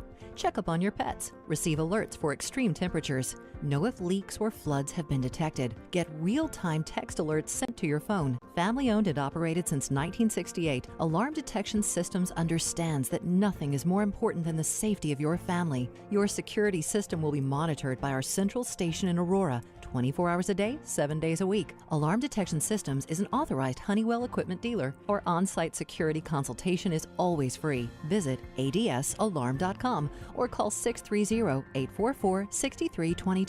That's 630-844-6322. Alarm license number 127000143. People have long associated the Ozinga name with concrete, but truth be told, Ozinga has always been on a quest to create a better world. We want to help you build your business so you can provide for your family, create better jobs, and build your community. It's why we constantly engineer better concrete, haul raw materials, and supply cleaner fuel. Together, we can positively impact the places where we live, work, and play throughout the Chicagoland area. To learn more, go to ozinga.com. That's OZINGA.com. So, you're a truck driver, a clutch cowboy, a wrangler of the road. At Ozinga, you are exactly who we need. Concrete truck drivers. People who aren't afraid of a little adventure and hard work. If you're tired of monotony and are looking to build something that matters, then come build with us. At Ozinga, we are building our families, our communities, and our country. Apply online today at ozinga.com. That's OZINGA.com. Signature Bank is Chicago's fastest growing independently owned business bank. It's a bank where relationships still matter. Signature Bank knows your name and your story. I'm Dan Proft, and I know this because Signature Bank is my business bank. Hi, I'm Kevin Bastuga, co-founder of Signature Bank. If you get the feeling your deposits don't matter to your bank, then maybe you're not with the right bank. At Signature Bank, your deposits matter to us as much as your business loans. Signature provides unmatched banking expertise, custom financial solutions, and the industry's best technology to closely held Chicagoland businesses. Whether your business is looking for a deposit relationship or needs a ready source for financing, Signature Bank is the right bank for you. Call us today to see how Signature Bank can help your business grow and thrive. Signature Bank is looking for their next success story. To learn more about turning your business vision into reality, visit signaturebank.bank. Signature Bank, helping local businesses succeed. Member FDIC, Equal Housing Lender. With the recent rains and wet weather, Permaseal is working very hard to help every homeowner in Chicagoland and Northwest Indiana area. But we need your help. Hi, I'm Roy Spencer, president of Permaseal Basement Systems. We're hiring in all departments, especially sales, customer service, and installation. We're looking for people with a great work ethic, who have ambition, a positive attitude, want to learn new skills, and have a desire to make the world a better place. Sound like you? Then go to permaseal.net/careers to apply today. No experience needed. We will teach you to become an expert in waterproofing and foundation repairs. Even if you're not presently looking for another job, I'd encourage you to consider working for Permaseal. We offer great training, year-round work, tremendous growth opportunities, and a great, fun work environment. To apply, go to permaseal.net/careers. If you're looking for a career change or a dry basement, you know who to call. Permaseal. 800-421-7325 or go to permaseal.net. AM 560, The Answer. Dan and Amy, we're talking election fraud issues. Take a call real quick. Candace in DuPage, you're on Chicago's Morning Answer. Good morning, Dan and Amy. I'm off to the ballot judge in DuPage, and I find it very disappointing and disheartening how many people don't ask for the simplest things. Like when I lived in Cook County, I was always asked my address, and you're supposed to ask the name and address. And half the time they don't ask for the address, which I just think is like a second way to verify, especially since so many people have the same last name and have the same names. And the other thing is, we get these scumbag lawyers who, I mean, I've seen it all, who bring in these people can hardly speak. I mean, they don't even speak any English, and they're being coaxed. And I mean, I see that all the time. Well, those are called especially the over candidates. in Addison. Yeah. Huh? Those are the candidates. Yeah, especially like over in ward bosses. Especially over in Addison and neighborhoods like that. That's where they linger. But anyway, the other thing I wanted to say is, you know who wants to show their ID the most? Who practically force it on you? And I just think it's so endearing. People that just become United States citizens? No, people from the Middle East who have to show, they show their, IDs to vote over there, but because they have such complicated names and we're not used to them, they always put out their driver's license so we can spell it. And they have no issue. I mean, they have zero issue with showing their IDs. And most people don't. Over 80% of people want a voter ID. So I really think the GOP needs to push it. And once we get rid of Speaker Ryan. Candace, we got to go. Thanks for the call, though. Appreciate it. Coming up on Chicago's Morning Answer, Brett Baer joins us. Here's Mike Scott. Teens charged in a brutal West Chicago murder. WIND Chicago News Time is 7 o'clock. That big parade the commander-in-chief wants, delayed. I'm Dave Anthony, Fox News. It's not going to happen Veterans Day weekend as had been planned. Fox's John Decker live at the White House. The military parade to honor America's military veterans and commemorate the centennial of World War I has now been moved to sometime next year. Defense Secretary James Mattis took issue with an AP story which estimated the parade's potential cost at $92 million. I almost guarantee you one thing. They probably said, I need to stay anonymous. No kidding. Because you'll look like an idiot. President Trump had received criticism over the cost of putting on a parade at taxpayer expense. The president said in February a military parade in Washington would be great for the spirit of the country. Dave? And John, the president just tweeted about this. The local politicians who run Washington poorly know a windfall when they see it. And when they asked to give us a price for holding a great parade, they wanted a number so ridiculously high, I canceled it. A dozen former senior intelligence officers have all signed a letter critical of the president, revoking ex-CIA Director John Brennan's security clearance, calling it ill-considered, trying to stifle free speech. And a retired Navy admiral who led the bin Laden raid is urging the president to also revoke his clearance, saying the president's embarrassed and divided us as a nation. Counselor to the president, Kellyanne Conway, just told Fox revoking Brennan's clearance was the right thing to do, with him now a cable TV pundit. So I know it says former CIA director, but what is he doing currently to merit that security clearance? This is not about being a critic of the president. Chris Watts is jailed without bail in Colorado. Who's he? A father who reportedly confessed to killing his family days after he went on TV claiming his pregnant wife and 2 young daughters were missing. Like, Shanann, Bella, and Celeste, if you're out there, please, just come home. All their bodies have been found near where Watts worked. This is Fox News. Fair and balanced. Skies are cloudy. We have 69 degrees at 7:02 on AM 560. The Answer. Good morning. I'm Mike Scott. A teen couple is accused of brutally murdering the girl's former boyfriend, whose burning body was found earlier this week in West Chicago. 16-year-old Tia Brewer, 18-year-old Francisco Alvarado are ordered held without bond in the killing of 18-year-old Luis Guerrero. A third teen was charged after prosecutors say he bought the gas used to set the victim on fire. Bond denied for a Winnetka man accused of killing his brother-in-law in Northfield. John Gately III faces murder charges in the deadly shooting of Stephen Shapiro. The public can view more video of a deadly police shooting last month on Chicago's South Side. Footage released yesterday by the Civilian Office of Police Accountability shows the officer firing at Harith Augustus. Afterwards, the officer can be heard asking another police officer why the Chicago barber had pulled a gun on them.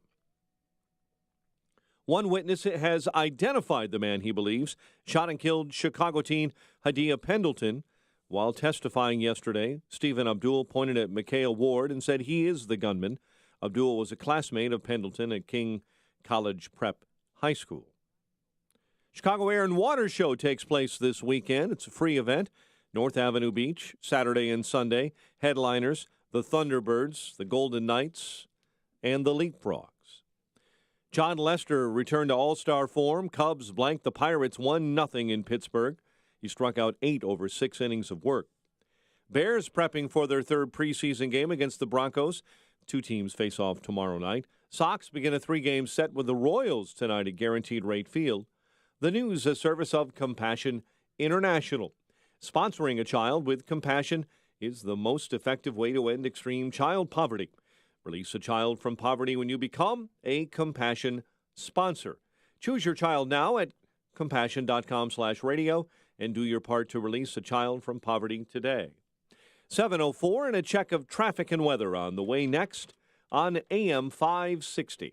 Sean Hannity, The Sean Hannity Show. I love the fact we can now say American made, American jobs, American manufacturing, American products, made in America. Well, Hannity, that is very myopic of you. I'm not going to ever apologize for wanting the people in this country to have the most opportunity first. The Sean Hannity Show.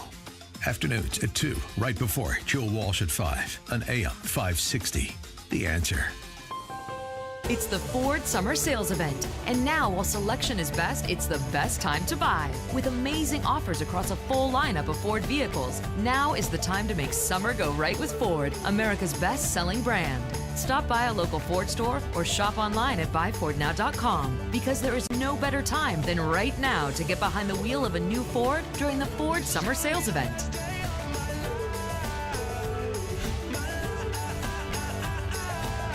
The Ford Summer Sales Event is here. Right now, get 0% APR financing for 60 months plus $1,000 bonus cash on the 2018 EcoSport.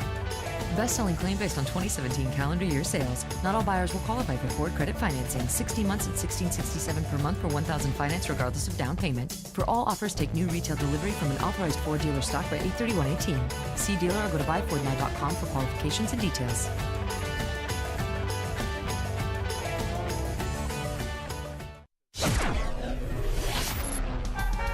$7:05, a check on the roads in the Alarm Detection Systems Traffic Center. Here's Jim.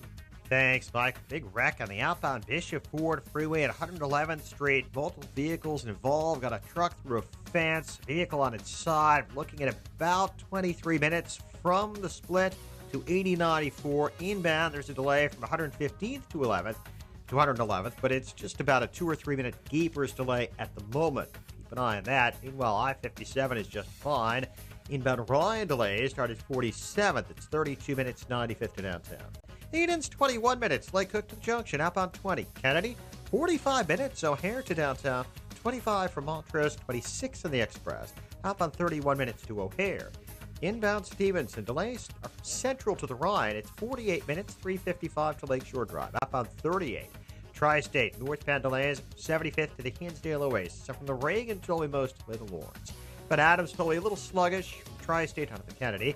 Reagan Tully fine. Northbound Veterans Memorial, the Roosevelt to North Avenue. Northwest Indiana's just fine. Traffic answers when you need them most. I'm Jim Talamonte on AM 560, The Answer. Chicago's Morning Answer continues after a full update from your Chicagoland weather forecast in the 1-hour heating and air conditioning weather center. Here's Kevin Snyder. Humid today with clouds and sun, couple of showers and a thunderstorm. High 82, partly cloudy night, low 69. Tomorrow, partly sunny and seasonably warm, high 84. I'm Kevin Snyder on AM 560, The Answer. At 7:07 on AM 560, it's time for a dry basement and a healthy home. It's time to call Permaseal, 800-421-SEAL. Time to check those temperatures. 69 at O'Hare, 71 along the lakefront. Your next news update is at 7:30. Chicago's Morning Answer with Dan and Amy continues next on AM 560, The Answer. This hourly segment is brought to you by Get Down to Business with Shalom Klein, the show for business and jobs powered by Tandem HR. Heard Sunday evenings at 6. This is Chicago's Morning Answer with Dan Proft and Amy Jacobson on AM 560, The Answer.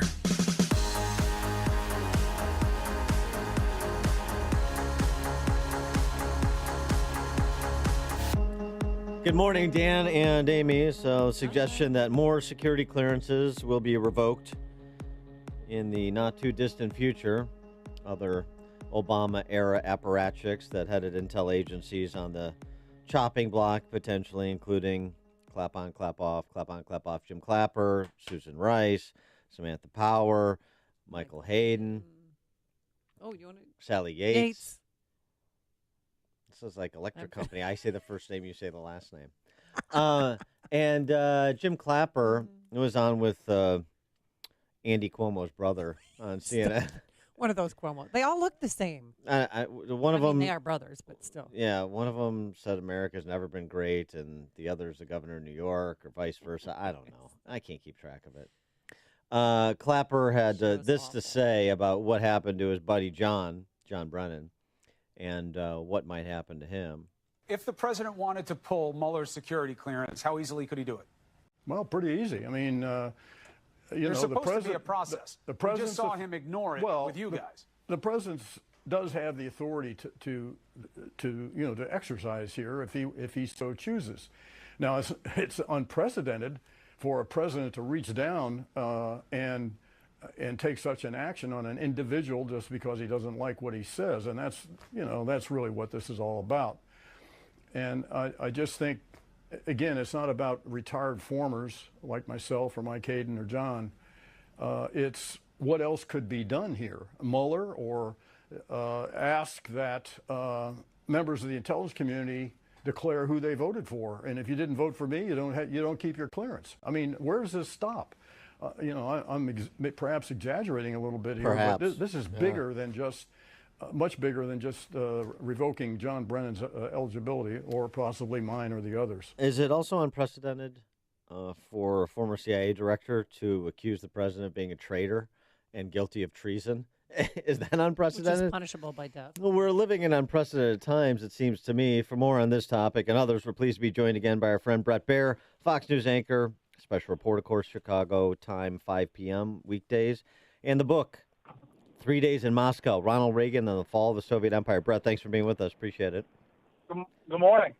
So what about this reaction from those who are having their security clearances either revoked or reviewed in advance of being revoked, who are, kind of open and hostile parties of the Trump administration and have been for some time, and also I've found absent from their reactions any indication that they have anything pertinent to share that the country is missing out on were their security clearances to be revoked? So there's two sides of this, right? One is, why do they need the security clearance? They're formers, and why do we as a country, and especially in the media, go to outrage level 11 at every one of these things? That's one side. Yeah. The other side is, what is the bar? What is the standard by which you get rid of the security clearance? Like, they haven't explained what is the deal. Of these people, they all have something in common. They're all critics of the president. So that empowers critics of the president to say this is all 100% political. So they haven't set up a standard by which you do this. But I think the bigger question is, why do they need it? Why is it such a big deal? And everybody is going to, the corners, to the mattresses on security clearances for former intelligence officials who are speaking out against the president every day. The thing about, restricting free speech, John Brennan has written a New York Times op-ed. He's been on MSNBC 5 times. He is Twitter, tweeting away. If anything, it's empowered his free speech. Yeah, that irony is lost on him, clearly. Yeah, and then you have former Navy Admiral William McRaven. I'm sure you read his op-ed in the Washington Post where he's backing Brennan and saying, please revoke my security clearance. Do you think other people are going to be joining this solidarity against President Trump? I don't know. Bill McRaven is really well respected in special ops world. He's obviously the commander of the Special Operations Forces that led the raid against bin Laden. For him to write this kind of op-ed was pretty unique. I covered the Pentagon for a long time. This is not a political guy usually.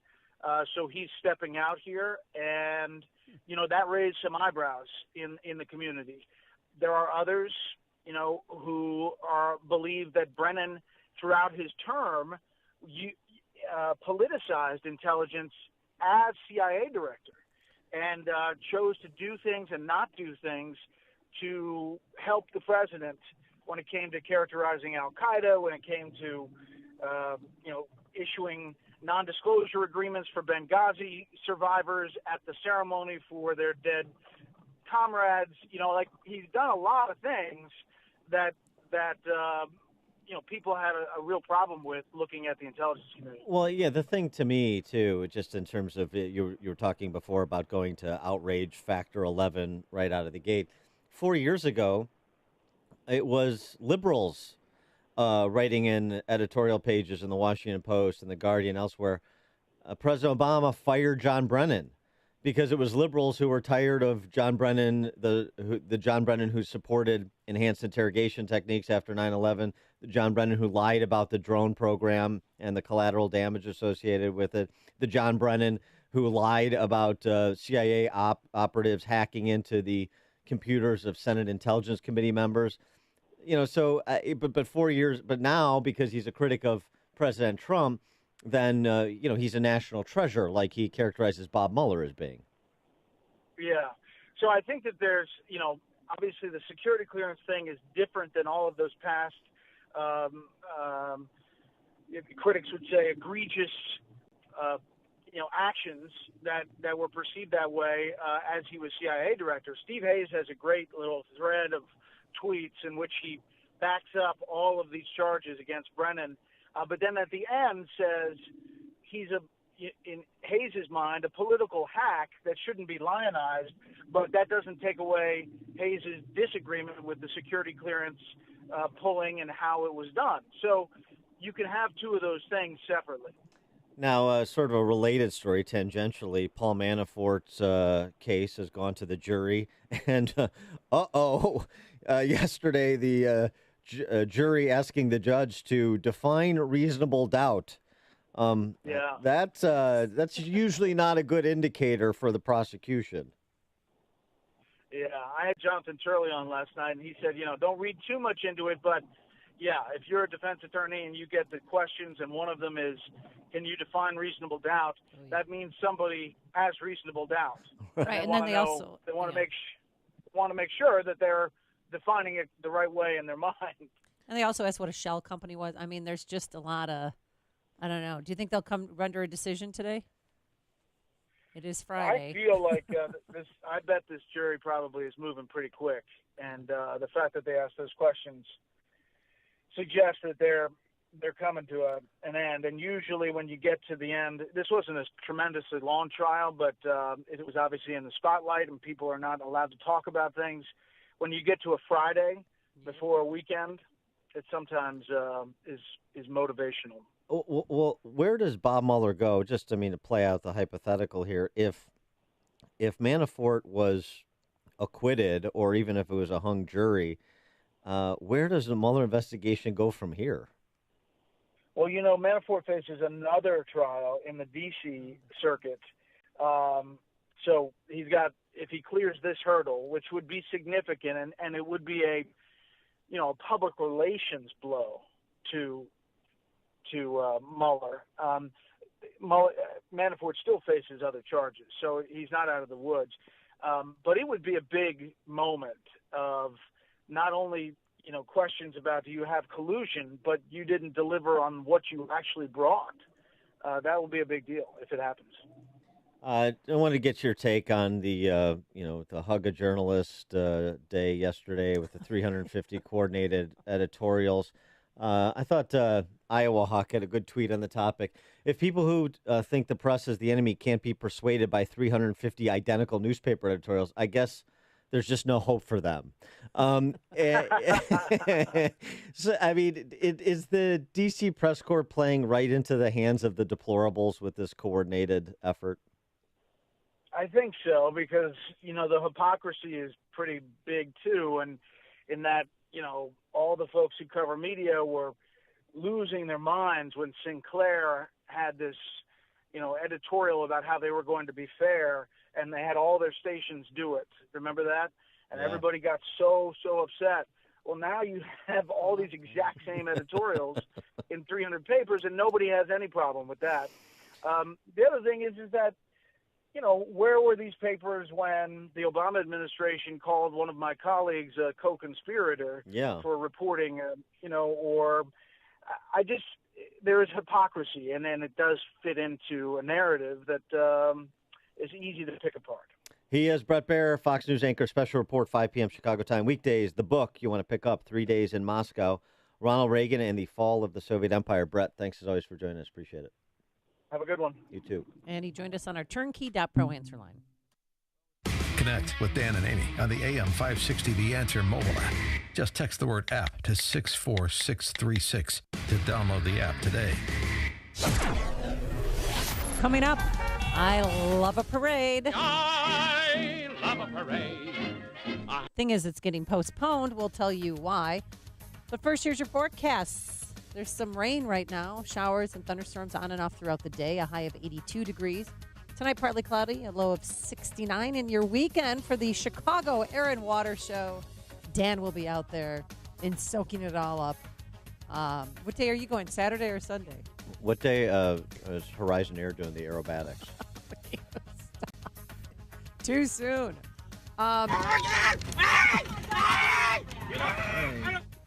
Partly sunny and warm both Saturday and Sunday.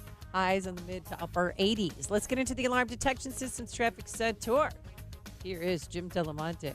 Thanks, Amy. Thanks, Dan. There will be extra trains available via the CTA and via Metra for the Air and Water Show going on Saturday and Sunday. Right now in North Chicago, there's a closure of 10th Street between Jackson and Glen Drive. Police activity there. The inbound Edens is 5, though the eastbound Spur has delays from the Tri-State to Waukegan Road. Outbound just a little sluggish, Montrose to Elston. Kennedy's heavy at 47 minutes, O'Hare to downtown. It's 28 from Montrose, 24 in the Express. Outbound 12 to Montrose, 34 to the airport. About Eisenhower, slow Laramie into the Circle. 38 minutes, 390 to downtown. Outbound 39. Stevenson, 48 minutes, 355 to the drive. Outbound 38. Ryan, 27 minutes, 95th to downtown. Outbound Bishop Ford at 111th got a wreck off to the right side, causing about a 5 or 6 minute delay, and inbound a brief Gapers slowdown starting at 115th. Lakeshore Drive is heavy on the northbound side from the Stevenson to Jackson. Fairly routine delays on the northbound Tri-State and the northbound Veterans Memorial. I'm Jim Talamonte in the Alarm Detection Systems Traffic Center. Oh, for many, school has already started. For some, next week. CPS starts the day after Labor Day. And if you weren't pleased with your son or daughter's public school, then go to halfpriceschools.com. At halfpriceschools.com, you can purchase a full year tuition at half the price. There's no catch. There's still vouchers available. Places like Emmanuel Lutheran School in Palatine, Daystar School in Chicago, Christian Liberty Academy in Arlington Heights. The list goes on and on. But don't delay. School will be starting again, as we just mentioned. So visit halfpriceschools.com. And keep in mind that many of these vouchers have already sold out, so do not wait. halfpriceschools.com. That's halfpriceschools.com. Your local 1-hour heating and air conditioning knows how miserable it feels when your AC goes out. You want it fixed fast, fixed right, and get a fast quote. Unlike some companies, we don't give you a quote until we actually see what the problem is. Then we'll give you our straightforward price and always stand by our work. Right now, get savings on any AC repair. Call 855-1-HOUR. Your comfort is just a call away. Call 1 hour. Terms and conditions may apply. Call for details. Independently owned and operated. Licensed in the respective state or county. Highland Park Ford Lincoln's in the house. Here's Alan Marty. For 30 years, we've been making people happy with incredible deals and service. We're the best Ford Lincoln dealers in town. Because making people happy makes us happy. No doubt. This is one happy place. Heck, we just break into dance all the time. We don't break into dance at the dealership. Sure we do. No, we really don't. We could. Come on, Marty, dance with me. The Highland Park Ford Lincoln Superstore. Call 1-800-984-9000 or go to alanmarty.com. Admit it. Okay, you're a lovely dancer. Thank you. This is Alan Marty. Deal with us. Balance of Nature's fruits and veggies in a capsule. I've got ankylosing spondylitis, which is a arthritic disease, calcification of the major joints and spine, and I just don't have the pain that I used to have. It's really kind of amazing.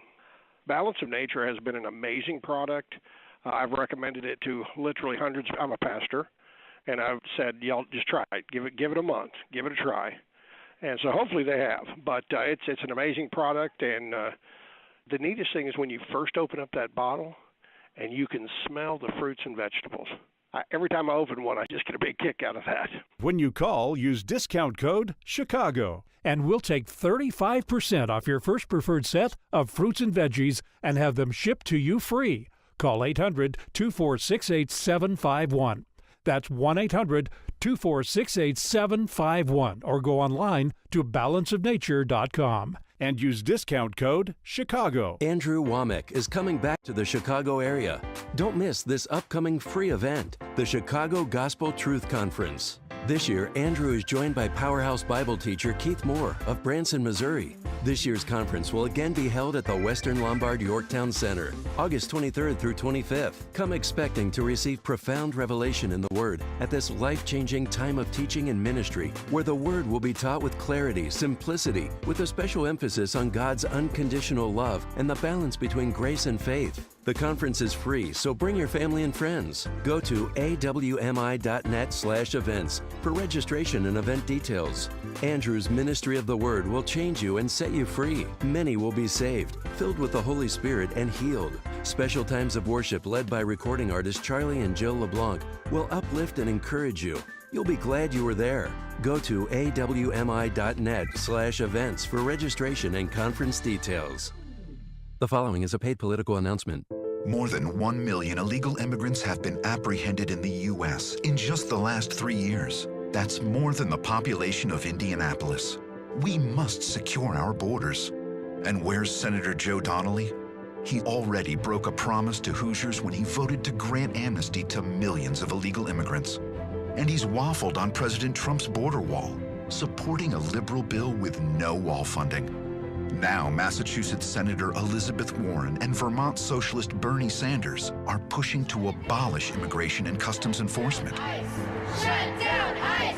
So call Senator Joe Donnelly at 202-224-4814. Urge him to listen to Hoosiers. Tell him to fully secure America's border. Support full border security funding in S3109, the Department of Homeland Security Appropriations Act 2019. Paid for by One Nation. www.onenationamerica.org.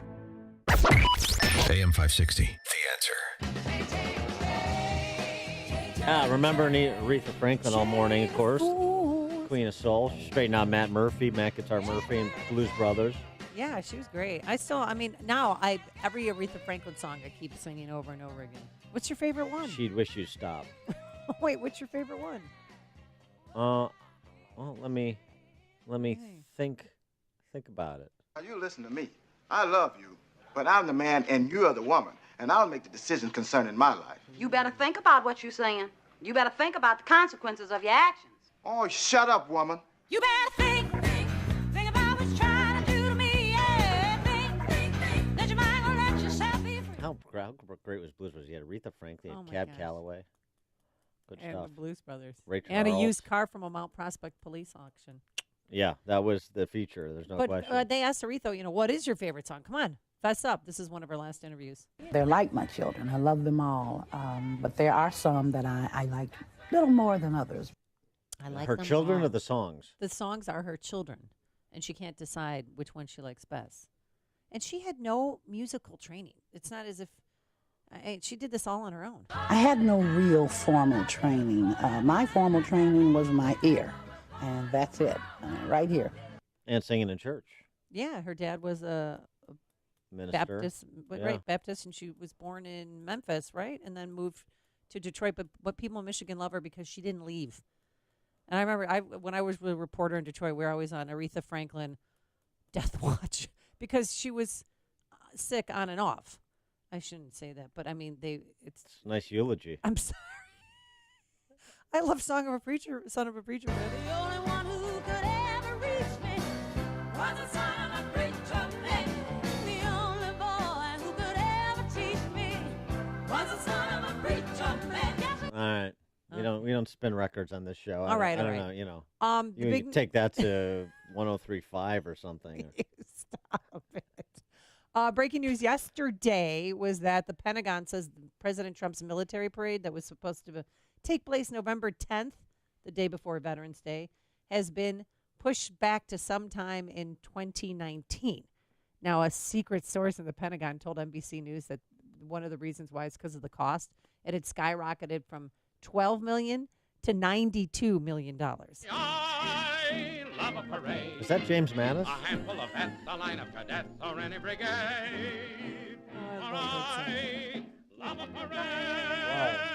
Talk about, going from the Queen of Soul to that, to show tunes. Holy goodness. Mattis did respond about those numbers and the leaker. Whoever told you that is probably smoking something that's legal in my state, but not in most states, okay?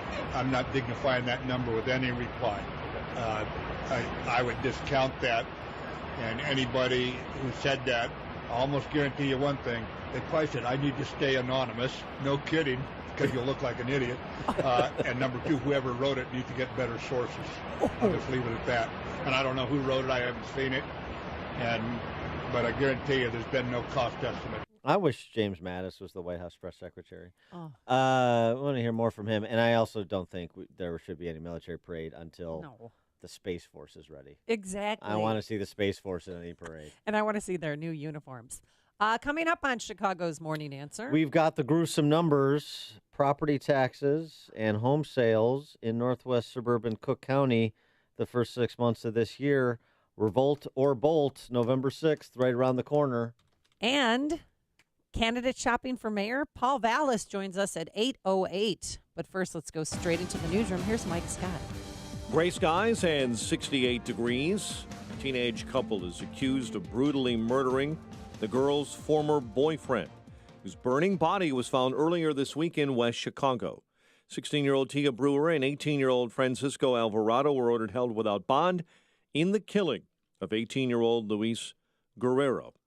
We have news from Detroit this morning where Aretha Franklin's family will reportedly hold a public memorial service at a Detroit museum for the Queen of Soul's Legion of Fans. It will likely be held at the Charles Wright Museum of African American History in Detroit, a place Franklin visited frequently.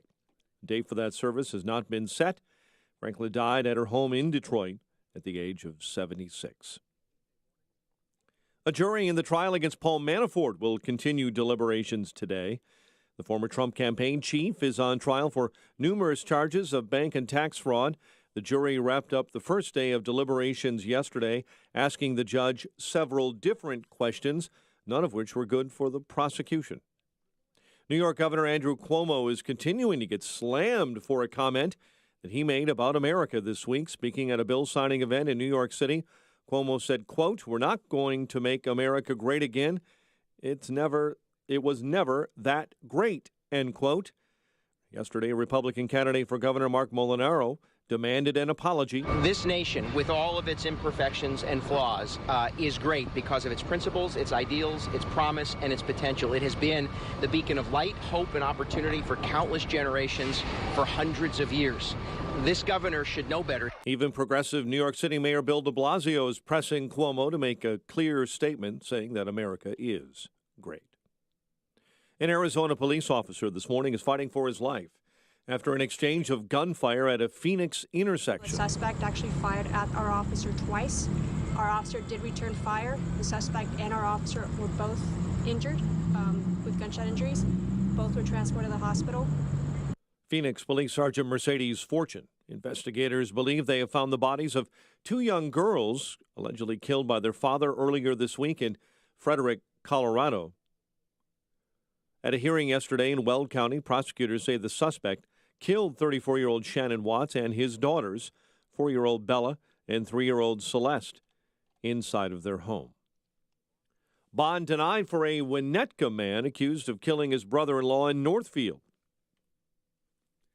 John Gately III will face murder charges in the deadly shooting of Stephen Shapiro. One of Illinois' newest laws is banning the sale or trade of ivory.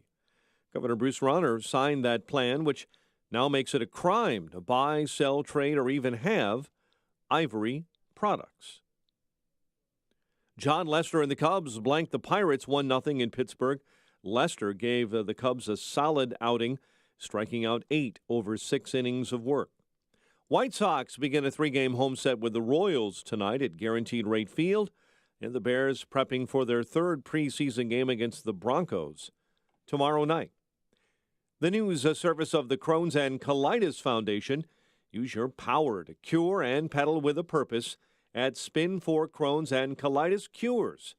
Grab some friends to join you for this high-energy indoor cycling event benefiting the Crohn's and Colitis Foundation. Visit spin4.org to learn more.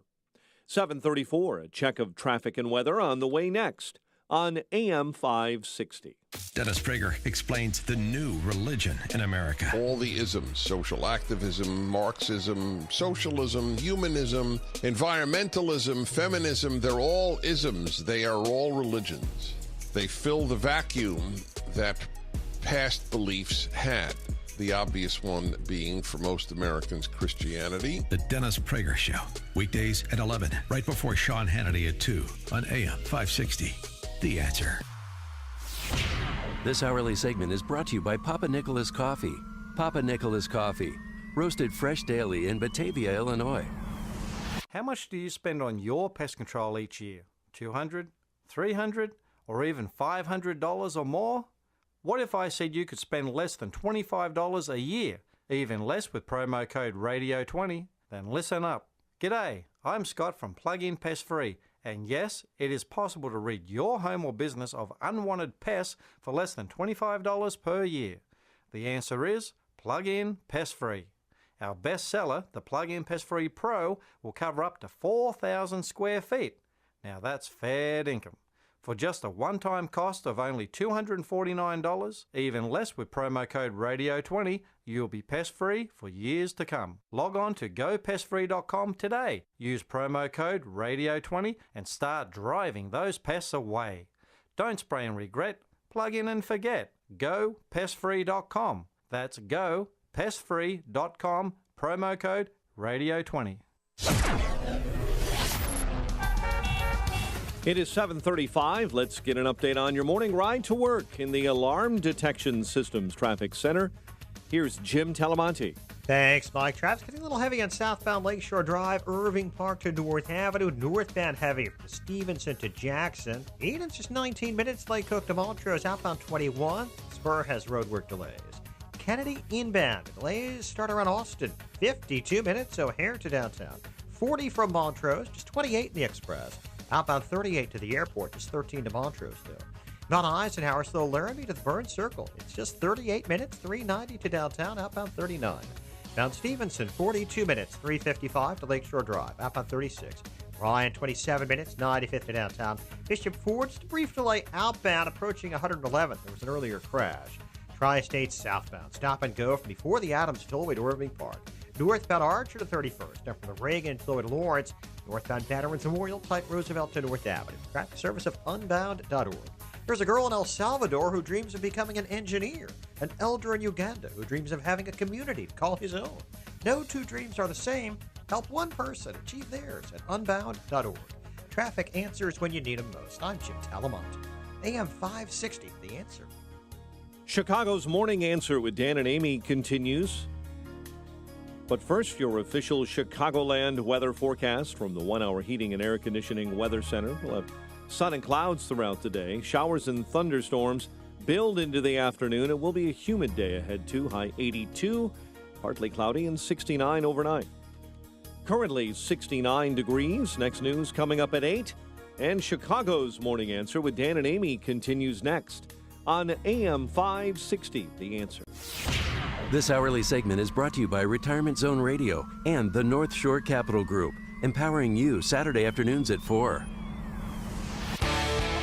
Hey, Joe Walsh here. Yes, the media is leftist, elitist, and out of touch, but the media in this country is not the enemy of the American people. We'll talk about that when Freedom returns at 5. Good morning, Dan and Amy. Our latest regional property tax home sales report, Northwest Suburban Cook County today. We'll just continue telling these stories, and maybe it'll get people to take stock of the large investment most of you will make in your life and how that's faring in Illinois, what it would be like if you lived in another state. Not that you should leave, but it's hard to make the case to buy property in Illinois, I got to tell you. Nobody is getting out of this. The failure of the Chicago Tribune series of articles last year about property taxes in this county and in Cook County and in the state generally. Yeah. It focused on just poor people who are being marginalized, being prevented really from the opportunity for home ownership and being disproportionately destroyed by the confiscatory property tax system here in places like the south and west sides of the city, south suburbs. That's true. But the rest of the story is nobody gets to avoid the beating. And I don't care how much money you've got. And so this is a perfect opportunity to illustrate that because, of course, we've got in Northwest Suburban Cook, Tony areas like Barrington Hills, or where Amy grew up in Mount Prospect. Kind of like Barrington Hills, Yeah. just a little different. Same. Just, yeah. Where our Yeah. houses were not on 1.5 acres of land. Upper crusters. Yeah. They had little ponies running around in your lawn. Let's start middle income family. In Mount Prospect? No, and but in Bartlett, I mean upper middle income, but listen to this It's story. middle income. What's that? Nothing. Funeral director Marcus Jager and his wife Leandra sold their 4,400 square foot, 4-bedroom, 5-bath home a few steps from Bartlett Hills Golf Club in January of this year for $502 grand specifically. That's nice. It's not nice if you know they bought the home in 2006 for $740 grand. Ooh. 12 years later, sold it for $238,000 less in nominal terms. In real terms, adjusted for inflation, that's a $425,000 hit.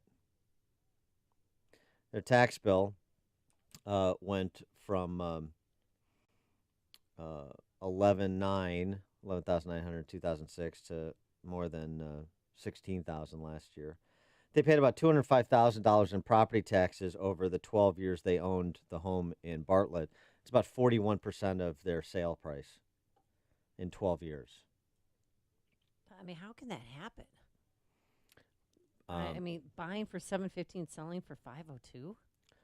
Yeah, $750, which is really buying for $925 in 2006. Oh my God! Did they not keep up the property or? Property taxes. 1.6% of home value when they bought, 3.3% of home value when they sold. When your property tax bill triples, it has a negative multiplier effect on your home equity and home value.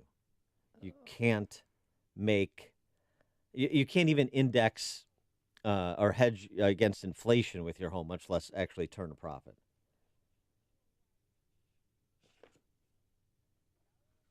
Bartlett's effective property tax rate of north of 3%, 3.09%, is the highest in Northwest, among the highest in Northwest Cook. The only higher rate as a percent of home value is Barrington Hills, actually at 3.67%.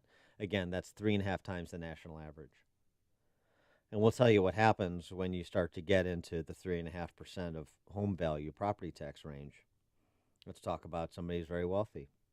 Retired Tell Labs executive Brian Jackman and his wife Mary Carroll paid $2.8 million in January of 2001 for a 7-bedroom, 7-bath, 7,600 square foot Barrington Hills estate of more than 12 acres. Wow, nice. Nice spread, huh? Again, kind of like Mount Prospect, just a little different. Like your ancestral home.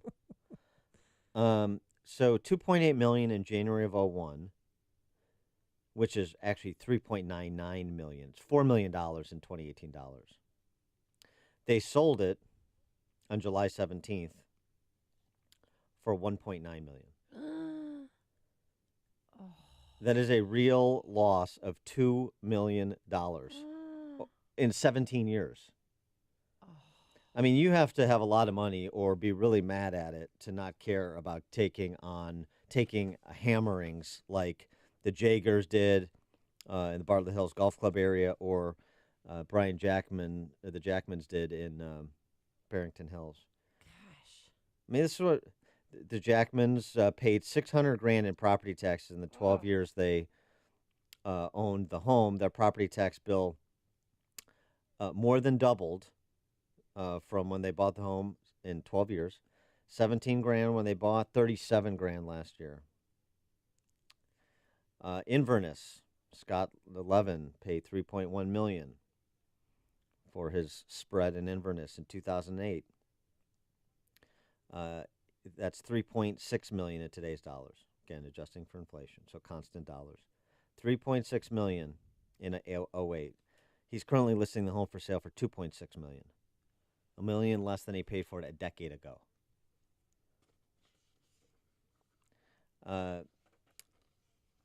Bartlett Hills, Barrington Hills, Bartlett, north of 3% of property tax. 3% of home value is the property tax rate per home sales this year. Buffalo Grove, Inverness, Rolling Meadows, South Barrington, Streamwood, Prospect Heights, Elgin, Hanover Park, all at 2.5%. And a bunch of communities, including your beloved Mount Prospect, 2.37%. That's, on the lower end of the scale around here. Still, again, so it's more than twice the national average. And the result, I mean, again, these are just home sales for the first 6 months of this year, so it's not necessarily a perfectly representative sample of the home stock in the community, but it tells you something. Home sales year over year. We're still in the recovery, right? We're at the top of the market. Home sales year over year in Park Ridge, the median price down 3%. Prospect Heights down 3.5%. Buffalo Grove down 5%. Ooh. Barrington down 10%. Inverness down 12%. Barrington Hills down 29% year over year. Something's happening. The math is catching up to people. That's what's happening. So I ask again, revolt or bolt on November 6th. I ask again, your pension, your home, or your job, which are you willing to sacrifice to the state? That's what it's going to be, as people are finding out. 312-642-5600 is our turnkey.pro answer line. 64636, type in DA, then a quick comment. Jim in Naperville, you're on Chicago's Morning Answer. Yeah, there's no escaping it. We're backing our way out of the state of Illinois. We've sold our house, living in Naperville, renting, intentionally renting, and we're still paying the property tax. We're still burdened with the property taxes through our rent. So it's you can't You can't escape it unless you escape Illinois. Yeah, You know, that's there's right. just no ways about it. Yeah, thanks for the call, Jim. I mean, that's the sad reality. We'll talk to Vallis, as you mentioned at the top of the 8 o'clock hour, what he wants to do about property taxation in Chicago. Now, commercial subsidizes residential in Chicago, so it's not as bad as many of the suburban communities. But with multiple increases every year these days to prop up that house of cards in the city, it's going to change. Mm-hmm. I mean, I think you're losing people losing tens, hundreds of thousands of dollars. I'm talking about at median home ownership level, a couple hundred, 300 grand homes. Just taking a bath. And you're going to listen to politicians tell you how they're the friend of working people? How they respect people who drop anchor in this community or this state and make a real investment in Illinois and stay here for the long term. They want productive people here. They're thankful that you're here raising your family and contributing to society. Are they? They're taking your stuff away. Kevin in Barrington. Yeah, Dan, doesn't just affect residences. We have a small business in Schaumburg, and we lease space there. And they just increased the property taxes this last year by 46%. Ugh. So, and we have to bear some of that burden. All the tenants do. Yeah. So we're moving the business in 2019. We're out of here. Right. 46% increase in 1 year. Thanks for the call, Kevin. It's not doable. I mean, No, it's. I mean, it's what I say is, at some point, people say, that's the biggest indictment. I've said a million times. The biggest indictment is people leaving who do not want to leave. No bigger indictment than that. But at some point, you just, people just can't make it make sense. It's insanity, actually. the money's not there. Or it won't be if I stay. Rich in McHenry. Yes. We talked about these property taxes. Everybody hates the property taxes. I mean, they're horrible. My property taxes are horrible. I can't stand it anymore. I've been fighting with the assessor for 20 years. Mm-hmm. You can talk about this as much as you want. Why can't somebody do what they did in California Right. and have a Proposition 13, and they reduce the property. It's 1% in California, and it still is to this day. Yeah. Even though California is ready to go broke too. Why can't something be done like that here? Well, it could be. Thanks for the call, Rich, and suggest as much here. We don't have the referendum process here is a lot more involved than it is in California. But Indiana didn't require a referendum, and they did it. 1, 2, 3. 1% hard cap on property taxes as a percentage of value, residential, 2% commercial, 3% farm. And that's it. That's it. Done. And Gosh, can you imagine how much more money we would be able to keep Well, yeah. from our paychecks? I mean, you're talking about reducing your property tax bill throughout the Chicago metro region by a factor of 2 to 5. I mean, more actually in some communities. I mean, it's massive. Yeah, I try to get my property taxes reduced, and I got to Give people their home value back, Yes. their home equity back, their market value of their home back. And the other thing it does is it puts handcuffs on the spenders, starting at the local government level, and then you leverage that to force spending discipline at the state level. It has a nice daisy chain effect, which is one of the other reasons focus so much in on property taxes, because of how integral it is to keeping up this Ponzi scheme that's going on. And so if it's integral into sustaining it, the way to undo it is to rethink how we do property taxation, and thus how we fund schools and so on and so forth. That's why this conversation should be central. And as I've said before, I guess, if I can't get you to care about your home value, if I tell you you're going to lose $300,000 on your home, and you shrug your shoulders and say it's fine, then I give up. Then you got me. You win. I don't know what you win exactly, but you're not persuadable. Okay, fine. And maybe that's where the state is. I don't know, but we'll effort as long as I'm forced to stay. Mel in Mount Prospect. Yeah, I agree with you and everyone else about the property taxes, but where I am here in Mount Prospect, and I was talking to a broker, and he said, He said homes are really turning over. They're getting top dollar, and people are moving in. And then he says, I also have an interest, he said, in downtown Chicago. He says, it's incredible. People are moving into these places. I don't know where they're getting money from, but they're there, and they happen to be younger people. Anyways, that's my comment. But I agree about the property taxes. They're outrageous. But people have the bucks, and they're doing it. Thanks. Bye. Thanks for the call, Mel. And Well, Mount Prospect is strong because they have a great school system. District 26, District 214. median price. John Hersey High School. Oh, sure. Yeah, Hersey. Did I mention I was homecoming queen? Yeah, a Hall of Famer there, too. Also for sports. I understand. Got a great layup in the lane. Oof. Mount Prospect, median home sales price year over year? Yeah. 0%. Zero. No change. 285 last year, 285 this year. So there's that's not something to celebrate. No, I know, but I mean, it's not. Well, could be worse. it could also sure it could be Barrington Hills, yeah. But the point is, like, Who wants all that land? The market's hot right now, so right. But top of the market here, you're still taking a hammering. Yes, it's top of the people are coming. People are moving in. People are moving in who are making, on average, this is just the data, census data, 20,000 less than people leaving. And remember, 2 states have lost population 4 years in a row: West Virginia and Illinois, the only 2. I mean, Illinois has hemorrhaged more than 1 million people net in this century. I mean, $30 billion in gross domestic product.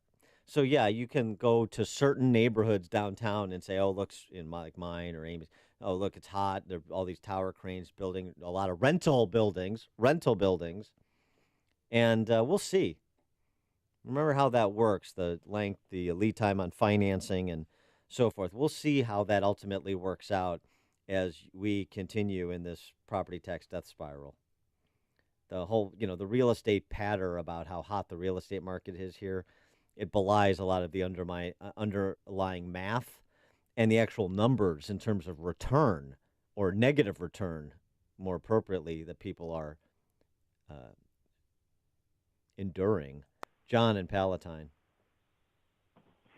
Hi, Dan. Hi, Amy. Hello. Dan, the one thing that you haven't talked about is is jobs, and demand for housing's related to jobs. And you talk about some of the suburbs, and when Motorola left because they were sold out, when all of these large organizations that have left is really what drives that impact on the housing. And how much state how much state taxes are killing jobs that kill our housing values that end up raising the property values. I mean, that whole jobs thing, and you know what? Neither one of those 2 jackasses are talking about jobs, whether it's Rauner or Spud or Spalding, whatever you call them. Yeah, and, Spalding. that piece is missing so dramatically. If you Google Ohio, Indiana, and Illinois, and you look at how much fracking goes on in Ohio and Indiana and nothing in Illinois, that's free money that is just, no one looks at the whole state of Illinois and the whole impact. My house was worth $680,000 in 2008, and at best I could get $550 for it right now, and I live in Palatine. Yeah. And I'm in Fremd.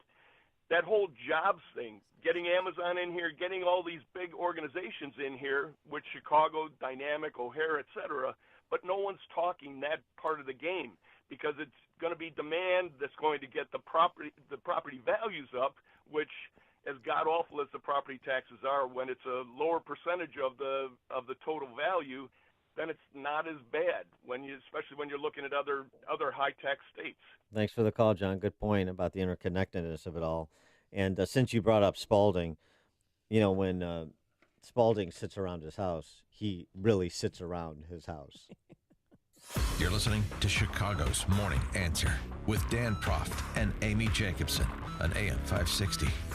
The Answer. My name is Lauren Sullivan, and I was diagnosed with multiple sclerosis 9 years ago, and I was severely disabled. And about 6 years ago, my mother had found Balance of Nature, so we decided to give it a try, because at that point, nothing was helping. I was skeptical at first. But over time, I realized I had more energy levels. I was sleeping better, which was huge, and my hair looked better, my skin looked better, my nails looked better, and then I was able to weed off some of those medications. And I know, had I not found Balance of Nature, I would not be living the quality of life that I am now.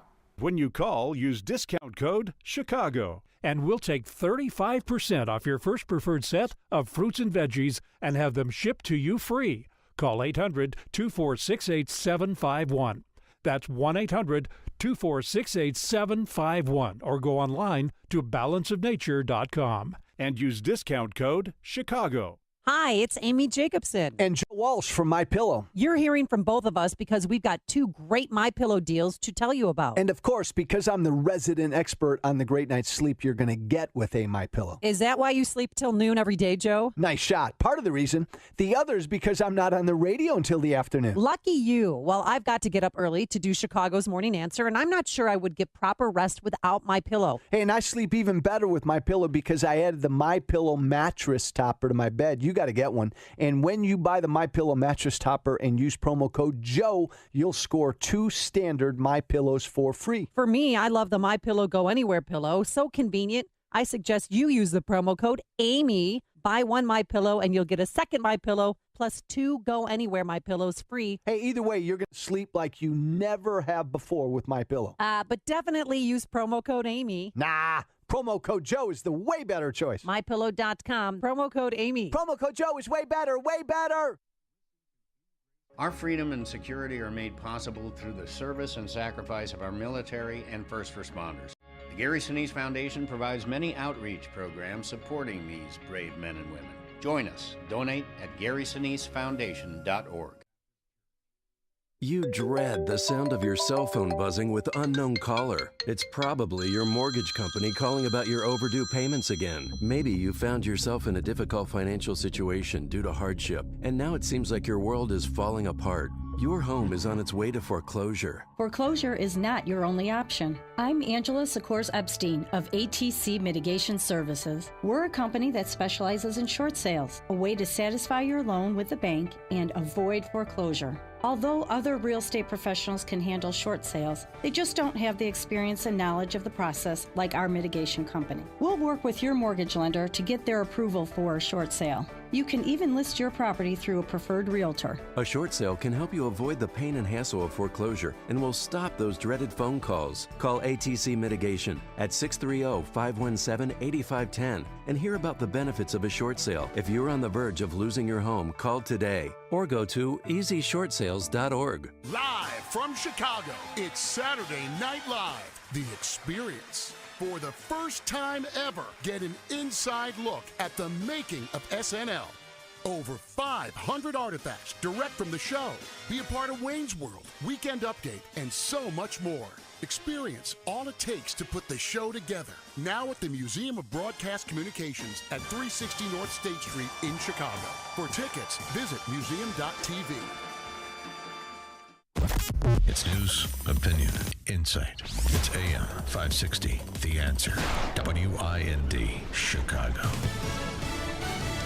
President Trump says he canceled the big military parade he had called for. I'm Dave Anthony, Fox News. He just tweeted about it. The morning after news broke, the parade was going to be delayed amid a report it cost $92 million, something Defense Secretary Mattis disputed. Whoever told you that is probably smoking something that's legal in my state, but not in most states. Fox's John Decker, live at the White House. The president tweeting, "I will instead attend the big parade already scheduled at Andrews Air Force Base on a different date and go to the Paris parade celebrating the end of the war on November 11th. He continued, "Maybe we will do something next year in D.C. when the cost comes way down. Now we can buy some more jet fighters." President Trump blamed local politicians in Washington for wanting a number so ridiculously high.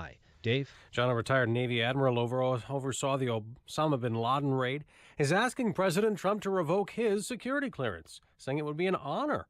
William McRaven, like John Brennan, is critical of the president, saying he's embarrassed and humiliated us as a nation. A dozen other former senior intelligence officers wrote a joint letter calling revoking Brennan's clearance unprecedented, intending to stifle free speech. Counselor to the president, Kellyanne Conway, told Fox ex-CIA Director Brennan deserved having his clearance revoked. You see all the corruption that was at the tippy-top level of the FBI and the DOJ in the last administration when they were so desperate to prop up a failing and weak, pathetic candidate. They're trying to dig up dirt. A police officer's in critical condition in Phoenix, Arizona. So is the person who shot him last night. There was a traffic stop. As the officer gets out of the car, he is fired upon by the suspect. He is able to return fire and stop the threat. Police Chief Jerry Williams. It's cheaper to become a doctor, at least in one place. New York University is going to offer free tuition at its medical school for all students. It had been $55,000 a year. It'll still be costly. Room and board and other expenses amount to about $29,000 a year. Fox News, fair and balanced. Gray skies and 69 degrees. It's 8:02 on AM 560. The Answer. Good morning. I'm Mike Scott. A teen couple accused of brutally murdering the girl's former boyfriend. His burning body was found earlier this week in West Chicago. 16-year-old Tia Brewer and 18-year-old Francisco Alvarado were ordered held without bond yesterday in the killing of 18-year-old Luis Guerrero. Bond denied for a Winnetka man accused of killing his brother-in-law in Northfield. John Gately III faces murder charges in the deadly shooting of Stephen Shapiro. Gately killed Shapiro and tried to kill his sister during a confrontation at the couple's Northfield home on Monday night. The public can view even more video of a deadly police shooting last month. Footage released yesterday by the Civilian Office of Police Accountability shows the officer firing at Harith Augustus in the South Shore neighborhood. Why do you have to pull a gun out on us? That officer later tells a colleague that he had to fire his weapon because Augustus was going to shoot them. A former Northwest Indiana teacher accused of using cocaine in her classroom has pleaded guilty to possession of that drug. 24-year-old Samantha Cox entered that plea Thursday under an agreement with prosecutors that recommends she be sentenced to 12 months probation and completion of a drug treatment program. The judge has to agree to that recommendation.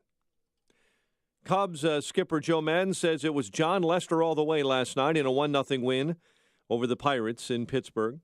Bears prepping for preseason game number 3 against the Broncos, and the White Sox begin a 3-game home set with the Royals tonight. 8:03, time for the AM 560 Business Beat. And from the Fox Business Network, here's Jenny Casola. From the Fox Business Network, hackers are targeting bank emails around the world, specifically Bank of America and Citibank. The New York Post says the phishing campaign launched yesterday is against 2,700 bank domains. Cyber thieves are posing as employees of an India-based bank. They're hoping to get real employees at banks to click on the bogus email to give phishers remote access to the bank's computers. Google says it is not close to launching a search app in China that would meet the demands of censors there. Employees of Google, owned by Alphabet, are calling for more transparency and oversight of the project. The company says development is in the early stage. It is unclear whether Google could or would launch in China. Stocks rallied yesterday. The Dow added 396, NASDAQ up 32, S&P gained 22. With the Fox Business Report, I'm Jenny Cosola.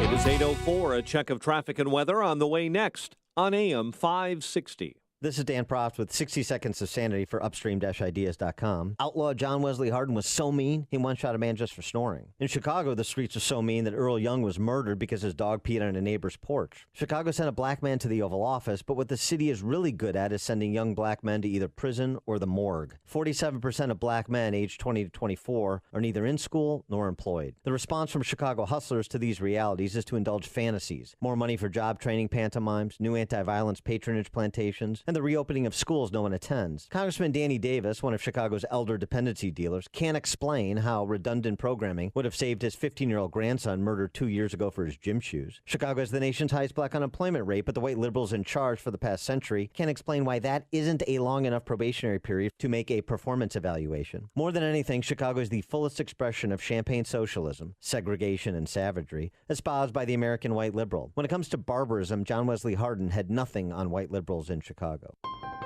It's the Ford Summer Sales Event. And now, while selection is best, it's the best time to buy. With amazing offers across a full lineup of Ford vehicles, now is the time to make summer go right with Ford, America's best-selling brand. Stop by a local Ford store or shop online at buyfordnow.com, because there is no better time than right now to get behind the wheel of a new Ford during the Ford Summer Sales Event.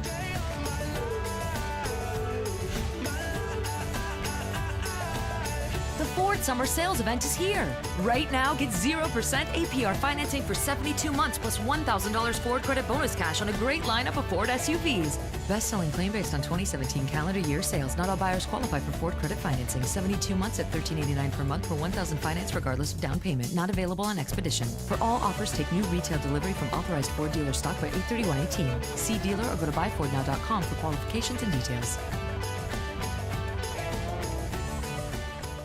You remember a simpler time when family fun was about having fun. It didn't include the kids glued to their tablets or smartphones. Well, real family fun is back at Gobert's Pumpkin Patch. For almost 70 years, Gobert's has been Chicagoland's family destination for fall fun. This was the most fun day ever. My parents were there, my kids were there. There was a pumpkin patch, a maze, a haunted house, slides, a train, a fresh market, and there was so much more. I loved it. It's a family tradition for us to visit Gobert's every October. The pumpkins are great, the attractions are fun, and the apple cider donuts are to die for. Loved it. One price to get in, and almost all the activities were free. My kids had a blast. Listen to the kids. My mom loves the homemade caramel apples. I have to say, the pumpkin cannon is cool. They got a pumpkin-eating dinosaur. The live giraffe is really cool. I love the jumping pillow and the Pumpkin Express train ride. Gobert's Pumpkin Patch in Pingree Grove. Pick apples, explore the pumpkin patch, play games, ride the train. Gobert'sPumpkinPatch.com. Harvesting family memories.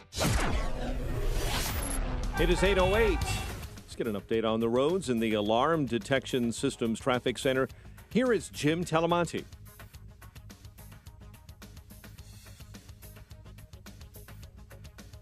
We'll get back to Jim. Here we go, Mike. Oh, there you are. Go ahead. Sorry That's about all that, right. Mike. Missed a button here, but we have some roadwork delays popping up now. On southbound 53, it's heavy. Palatine Road to Higgins Road, the ongoing work in that area. And then the southbound Veterans Memorial has a delay from the Army Trail Toll to 22nd. Northbound, so 75th, much of the way to North Avenue. Hayden's is 19 minutes. Lake Cook to Montrose, outbound 21. Kennedy inbound delays start at Montrose. 40 minutes, O'Hare to downtown, 30 from Montrose, 26 in the Express. Outbound 38 minutes to O'Hare. Eisenhower, 43 minutes, 390 to downtown, 28 from Manheim. Outbound 39 to 390. Stevenson, 46 minutes, 355 to Lakeshore Drive. Outbound 36. Ryan, 26 minutes, 95th to downtown. Tri-State heavy southbound, the Adams Tollway to Irving Park. Northbound Archer to 31st, and pockets from the Reagan Tollway to Lawrence. Traffic answers when you need them most. Jim Talamonte, AM 560, The Answer. That's what we get for checking out pictures of Gobert's pumpkin-eating dinosaur. That sounds good. It's real. They handmade them. They're awesome. Chicago's Morning Answer continues next. Your official Chicagoland weather forecast. From the 1-hour Heating and Air Conditioning Weather Center, here's meteorologist Kevin Snyder. A humid day with clouds and sun along with a couple of showers and a thunderstorm, high 82. Partly cloudy tonight with patchy fog in the suburbs after midnight, low 69. For tomorrow, a partly sunny day, high 84. I'm Kevin Snyder on AM 560, The Answer. Gray skies, 69. Next news, 8:30. Chicago's Morning Answer with Dan and Amy continues next on AM 560, The Answer. This hourly segment is brought to you by The Lou Bridges Show, a show about the greatest financial crime in history. Saturday mornings at 8 on AM 560, The Answer. This is Chicago's Morning Answer with Dan Proft and Amy Jacobson on AM 560, The Answer.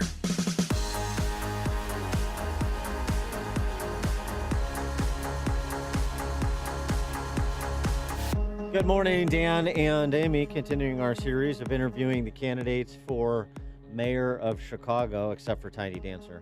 Yeah, he still hasn't returned my call or email. He doesn't write. I tried to drop off a note at his door. That didn't work out. He's just scared.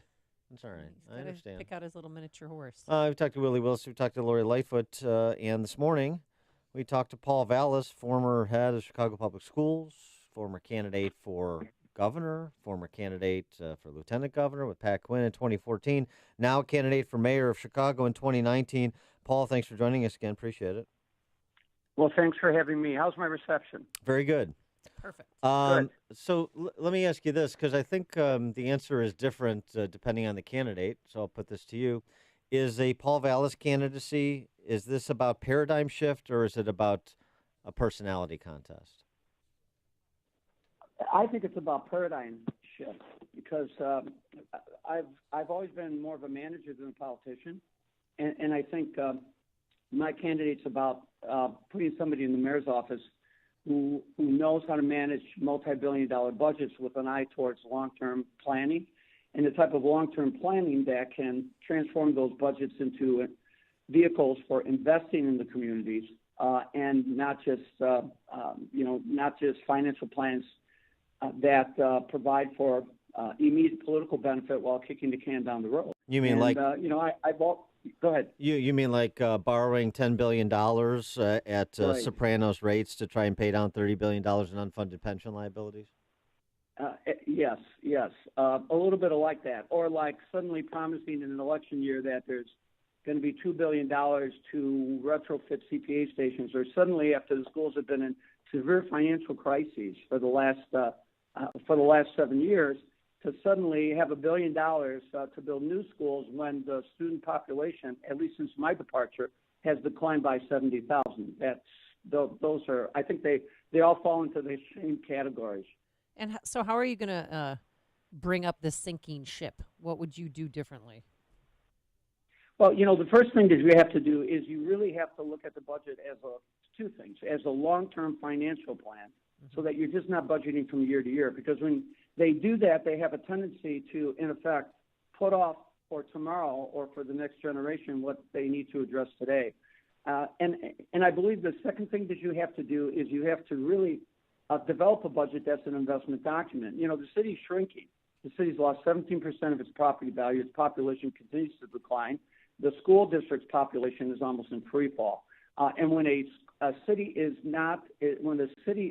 shrinking, the property tax base is contracting, which means the remaining property taxpayers pay higher property taxes. And the city's contracting because the city has not been focusing on public safety. They have not been focusing on basic infrastructure. They have adopted the type of tax and fee policies that are really extraordinarily punitive.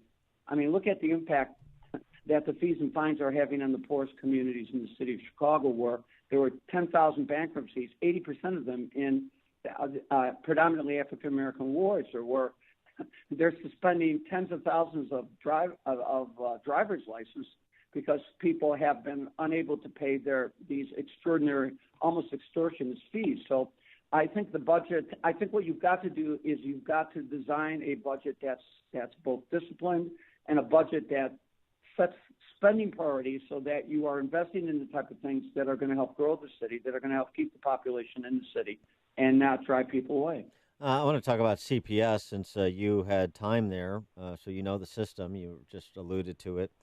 The abuse scandal that has been documented in the pages of the Chicago Tribune over the last several weeks, and really not, for me, quite surprisingly, not received a lot of public attention, really. And I wonder if something changed from the time you were there until to the present in terms of protocols and handling instances of misconduct, whether by staff or students towards other students, or is this something that has been endemic for a long time and it's just been investigated and now brought to light recently? Well, there are always going to be predators, and I remember when I was in the Chicago Public Schools, our number of employees exceeded 40,000. Yeah, it's as large as the city. So at the end of the day, there are always going to be individuals who are going to, who are going to do bad things, and the key is being able to not only identify them and spot them, but to have the capacity to respond when complaints are brought to your attention. I mean, I can't sit here and to say that in my 6 years there was there was no one in the school who tried to exploit children. But I can say that whenever we had an issue that was brought to our attention, we immediately investigated it and we immediately took actions. Our approach was to have a series of protocols in place that everybody was expected to follow in terms of reporting incidents, whether they were the incidents identified in the Tribune series, or for that matter, any sort of incident where a child or a faculty member was put in harm's way. Well, we also had a 20. But I'm sorry, but in light of what the Tribune is reporting about laws that were clearly broken, reporting requirements that were not met, mishandling of complaints that were brought to school authorities. As the mayor, I don't want to pretend like the mayor's not in charge of the school system like Rahm likes to pretend. Of course he is, right? And so what do you think should be done in CPS now in response to what we know was going on? Well, let me tell you what we did and what they appeared to have failed to do. Okay. First of all, we didn't have the law department investigate these type of cases. When there was a case brought to our attention, we turned it over to the police and we turned it over to the Department of Children and Family Services, and we had an office. We had a crisis intervention office that was almost joined at the hip with the Department of Children and Family Services. So the right entities immediately investigated the case. The second thing we did was whenever there was an individual who was a suspect, or whenever a complaint was made against an individual, we immediately pulled that person out of the classroom. Even if we didn't have the evidence to move to fire them, we removed them from the classroom. I remember there was a floor in the Chicago Public Schools called Camp Beverly, because Dr. Beverly managed that floor, and we had people who had been pulled out of the classroom who were being investigated because we wanted to err on the side. We wanted to err on the side of obviously safety. Mm-hmm. And then the third thing we did was 24-hour reporting and intervention. So, I mean, there was not an incident that impacted our children, or for that matter, not only in school, but anywhere in the community where we didn't get a report and we didn't provide crisis intervention. So if you had a child who was shot in the community, we would learn about it. We would dispatch our crisis intervention team. So those are things that, and then and they don't have that anymore? I'm sorry. No, they don't have that. And the final thing is we were completely transparent. Look, I was stunned that the mayor's spokesman made the comment that the mayor didn't know about the investigation, Tribune investigation, the findings of the investigation until like 2 weeks before the investigation went public, when they only filed something like 18 Freedom of Information requests. Right. So at the end of the day, there was nothing that would go on in the schools that would not be brought to my attention, because we had a centralized police command. We had we would call it the school police unit. And I would get reports on a daily basis if a student was a victim of violence or any improper act anywhere, even if it was in their own communities. And we had the crisis teams to respond to it. And those are all things that I would restore. And I think those are things that for some reason or another fell by the wayside the last 10, 15 years. Just, people so they can get to know you better. Your wife, Sharon, is a police officer. Your two sons are police officers. I don't know if you saw the raw video released of the Augustus shooting, but what do you think the atmosphere is like for Chicago police officers out there on the streets? I truly believe that what has happened to the police department has really been tragic, because we have not been investing in the police department, and the police department has not had the resources, the infrastructure, the training, nor the monitoring to be effective and to be held fully accountable. When you have 2,000 fewer officers than were at one time in the budget, when you allowed the detectives ranks to shrink from 1,200 to 700, and we didn't have a large number of detectives in the first place. Now they're rapidly trying to hire back. When you decimate your sergeant ranks, so you have one sergeant for every 30 officers as opposed to one for every 10, and now they're rapidly hiring the sergeants back. When you don't have comprehensive training and redundant training to train these officers and these young officers on how to deal with the mental health patients that have been released into the community because the mayor didn't want to spend $2.5 million to keep the mental health centers open, or when officers are not being trained in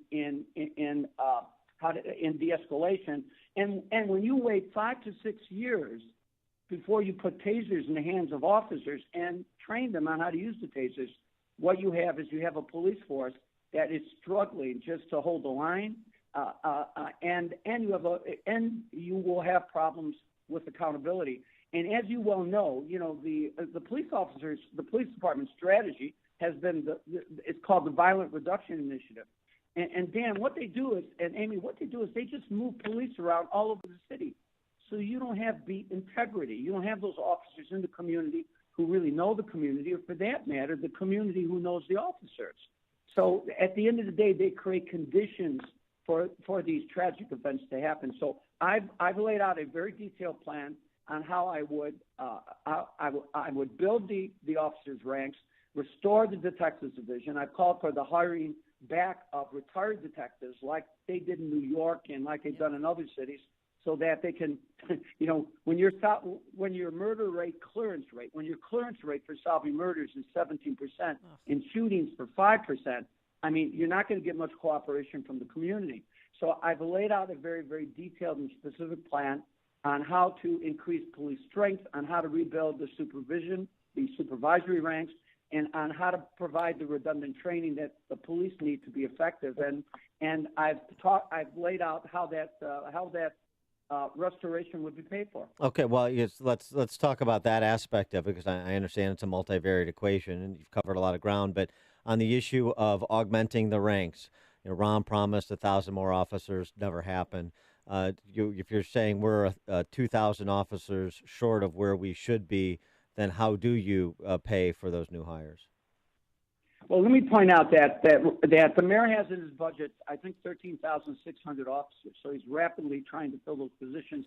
Unfortunately, too many officers are leaving for obvious reasons. And so when I was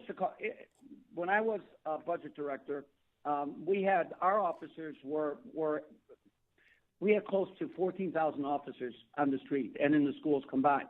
And what I would do is I would build those ranks back, and if you built those ranks back, I'm calling for 14,200 officers.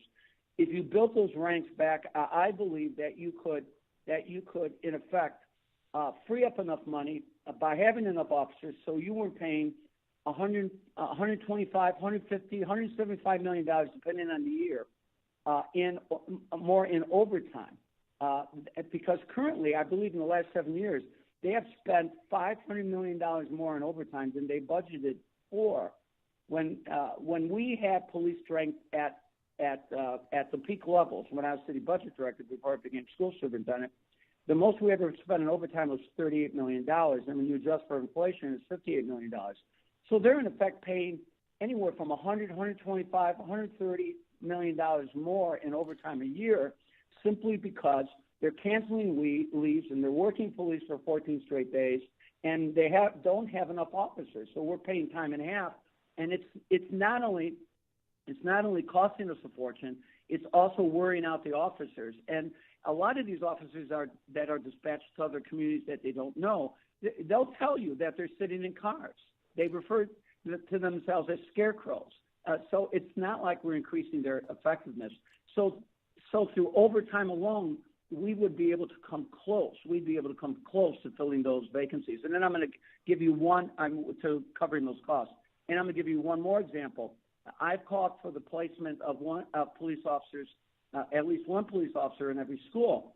And what I would do is I would take the existing safety and security positions and vacancies, and I would upgrade those positions so that I was actually hiring Chicago police officers. And if you did that, it would cut the cost of the officers to the city in half, because the schools would be picking up the cost of a regular security position. The city would be paying the difference. But let me tell you what that would mean.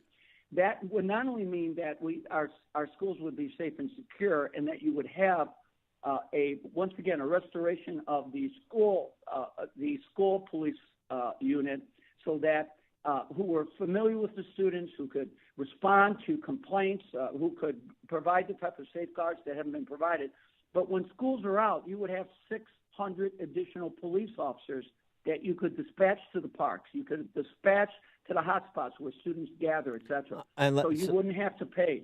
You wouldn't have to pay the enormous amount of money in overtime. So I believe that plan would be financially, very financially viable, and it would do great service in terms of improving neighborhood safety. Speaking of the schools, again, just quickly, charter schools and the opportunity tax credit scholarships, opportunity scholarships that are coming online, positive innovations for the city. Have they been things that have improved the quality of education and choice for Chicago families? Well, I've supported charter schools, but I've never supported charter schools at the expense of traditional schools. But you know what they did, Dan? They went out and they opened like 120 charter schools. You remember Renaissance 2010, where they went in and they closed the plan was to close close to 100 neighborhood schools, dispatch the kids to different communities. If you didn't think that didn't unsettle the communities or destabilize the communities, and then reopen the schools, many of those schools as charter schools. I didn't think that was a sound strategy by any stretch of the imagination. So at the end of the day, I'm all for expanded school choice, but you have to have accountability, and you can't create overcapacity because many of the problems that they're experiencing today, besides the fact that with all the uncertainty over the schools, they're significantly losing student enrollment, is the fact that they've created a system that they've contributed to the overcapacity. The second thing is I support the opportunity tax credit, and I've always supported state legislative efforts to provide support for the children of all taxpayers, regardless of whether or not or they send their kids to schools. All and right. I'll tell you why. Not only because I believe it's right, but I always felt that the broader the education coalition, the more effective the education coalition will be at securing the funding that all schools need. And I remember when I ran the Chicago Public Schools, we had a very, very close relationship with the Archdiocese. The heyday for the communities was when both the public schools and the parochial schools were thriving, and the Archdiocese actually lobbied and supported increased funding. Edgar at the time, you remember, Dan, was trying to raise taxes to provide more money for schools, and the Archdiocese came to our defense, and they were there advocating for a better funding formula and for more funding for schools. So Paul, I think there's strength in numbers. Paul, I appreciate that and your comprehensive answers. He's Paul Vallis, former CEO of Chicago Public Schools, a candidate for mayor this February, mayor of the city of Chicago. Paul, thanks for joining us. Appreciate it. Thanks for having me. And he joined us on our turnkey.pro answer line. This is the morning show more Chicago radio listeners are choosing. This is Chicago's Morning Answer on AM 560. The Answer. On AM 560 The Answer, we talk about the important issues that affect your world. Things like the economy, education, and foreign policy. There's always so much going on in the news that we don't always have the time to focus in and talk about the big ideas behind the important issues. Enter Upstream Ideas online at upstream-ideas.com. Upstream Ideas, in partnership with the Illinois Opportunity Project, provides the kind of information that informs the policy discussions happening here on AM 560. At Upstream Ideas, you'll broaden the debate, move beyond partisan assumptions, and challenge accepted beliefs. Upstream Ideas goes against the current and thinks upstream. Go online now at upstream-ideas.com. That's upstream-ideas.com. You'll be armed with new information and fresh perspectives to help encourage you to make the state of Illinois and the United States of America a bit freer, a bit more just, and a bit more civilized. Upstream-ideas.com.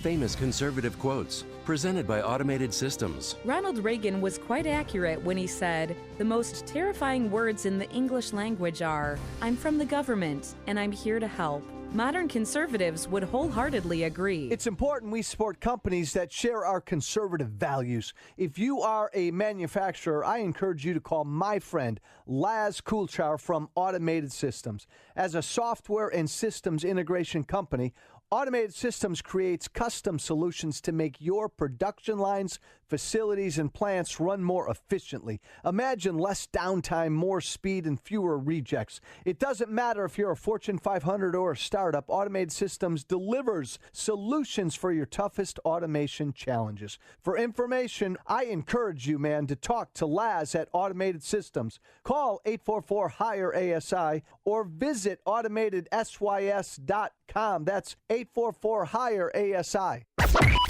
AM 560, The Answer. Coming up on Chicago's Morning Answer. Building on his plan to ban knives to reduce terrorism in London, the mayor there now wants to ban cars at 8:38. But first, let's get into the newsroom. Here's Mike Scott. Amy and Dan, good morning. Good morning, everyone. Gray skies right now. President Trump's military parade being pushed back. Pentagon says the parade that was slated for November will take place sometime next year. Florida's Secretary of State is giving a U.S. senator until the end of the day today to reveal any information about Russian hacking of Florida's election system. Florida's Secretary of State Ken Ditzner sent a letter to Nelson yesterday saying his office reached out to several agencies and cannot corroborate Nelson's claims. People across the U.S. mourning the loss of Aretha Franklin, the 76-year-old Queen of Soul, passed away at her home in Detroit yesterday after battling cancer. Fans gathered outside of Detroit's New Bethel Baptist Church, where her father was pastor. Franklin's family is planning to hold a public memorial in Detroit. The jury in the trial against former Trump campaign chief Paul Manafort continues deliberations today. On day one, the jury sent a note to the judge. One of them asked the judge to redefine reasonable doubt. New York City Mayor Bill de Blasio calling out Governor Andrew Cuomo, saying he should issue a clear statement saying that America is still a great country. We have a lot of work to do in America to make it a more fair and just country. But that doesn't take away from our greatness. The concept of America is great. De Blasio, a Cuomo supporter, is throwing sharp criticism at New York's governor after Cuomo said Wednesday that America was never great during an event. A teenage couple is accused of brutally murdering the girl's former boyfriend. That burning body was found earlier this week in West Chicago. 16-year-old Tia Brewer and 18-year-old Francisco Alvarado were ordered held without bond in the killing of 18-year-old Luis Guerrero.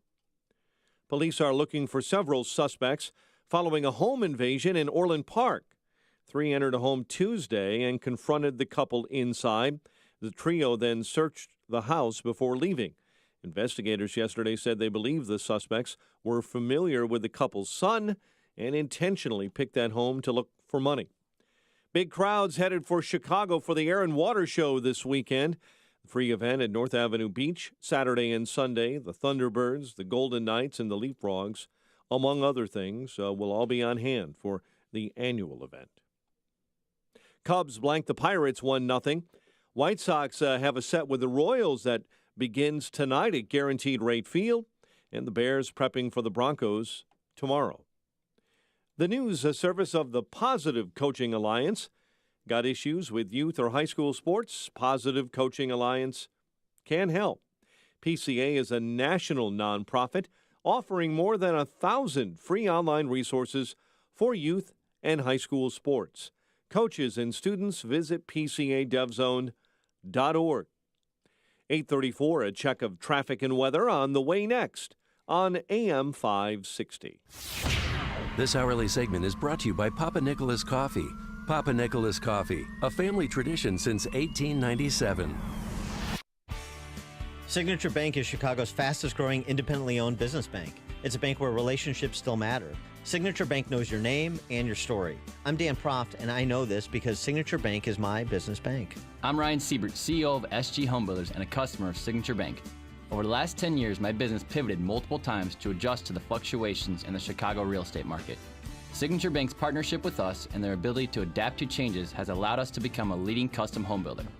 Signature Bank is a relationship-based business bank right here in Chicago, providing services and advice that address our unique situation, and they serve as a trusted consultant on what works best for my business. Signature Bank helped us build SG Home Builders while we were busy building dream homes for our clients. Signature Bank is looking for their next success story. To learn more about turning your business vision into reality, visit signaturebank.bank. Signature Bank, helping local businesses succeed. Member FDIC, Equal Housing Lender. Hey guys, Ken here from the Business Accelerator podcast, Today's Growth. If you had to choose a vehicle to take you up the rocky side of a mountain, would you choose a Ferrari or a Jeep? The Ferrari's faster, cooler, maybe even sexier, but if you have to get to the top, the Jeep's a better bet. I think we can agree getting to the top is not about the driver, it's the vehicle. Have you noticed people often pick their financial vehicle like they pick their cars? Washington Post shared that only 1 out of 4 people choose a job that uses their college degree. Why? Simple. Something more immediate, maybe cooler, maybe even sexier came along first. Shouldn't the main deciding factors for revenue generation be production or output? Should the cool factor have any weight in choosing someone's income? If getting to the top of the financial mountain is mission critical for you, why not add a few Jeeps to your garage? Could your household or business use an additional revenue model that makes it to the top every time? If so, you have to see the Jeeps lined up at IncomeStore.com. That's IncomeStore.com. Building owners and managers. Now is the perfect time of year for a service and maintenance agreement with Waukegan Roofing. Since 1914, Waukegan Roofing has been installing and maintaining roofs you can rely on for all of Chicagoland. Our experienced team of professional service technicians is the right solution for preserving the integrity of your new or existing roofing system for years to come. With your dedicated service technician and our multi-point inspection program, we cover all areas of your roof from early detection to preventative maintenance to repairs and everything in between.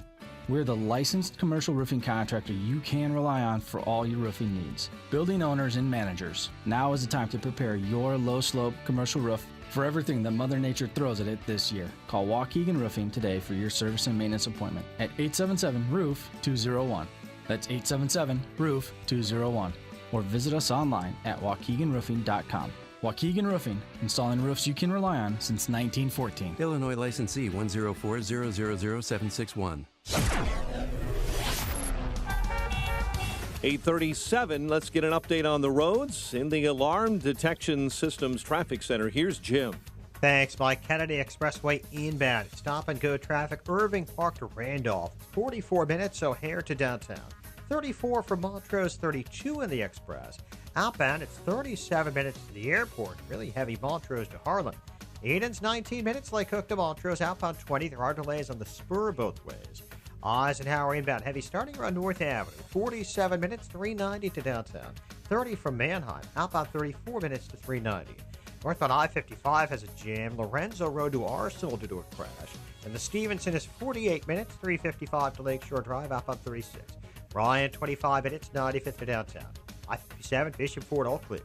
Southbound Tri-State stop and go from before the Adams Tollway to Irving Park.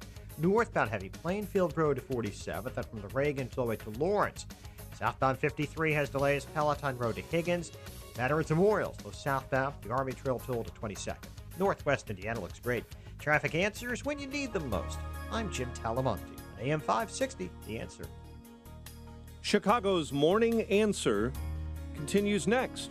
Your official Chicagoland weather forecast from the 1 Hour Heating and Air Conditioning Weather Center. Sun and clouds. We'll have a couple of storms this afternoon, about a 50% chance of showers, very humid, high 82, partly cloudy and 69 overnight. Your next news update is at 9. Chicago's Morning Answer with Dan and Amy continues next on AM 560, The Answer. This hourly segment is brought to you by Real Estate Revealed with Randy Barcella, Sunday mornings starting at 8. Chicago's Morning Answer with Dan and Amy continues now. And make sure to stay tuned to catch me, Mike Gallagher, coming up at 9, only on AM 560, The Answer.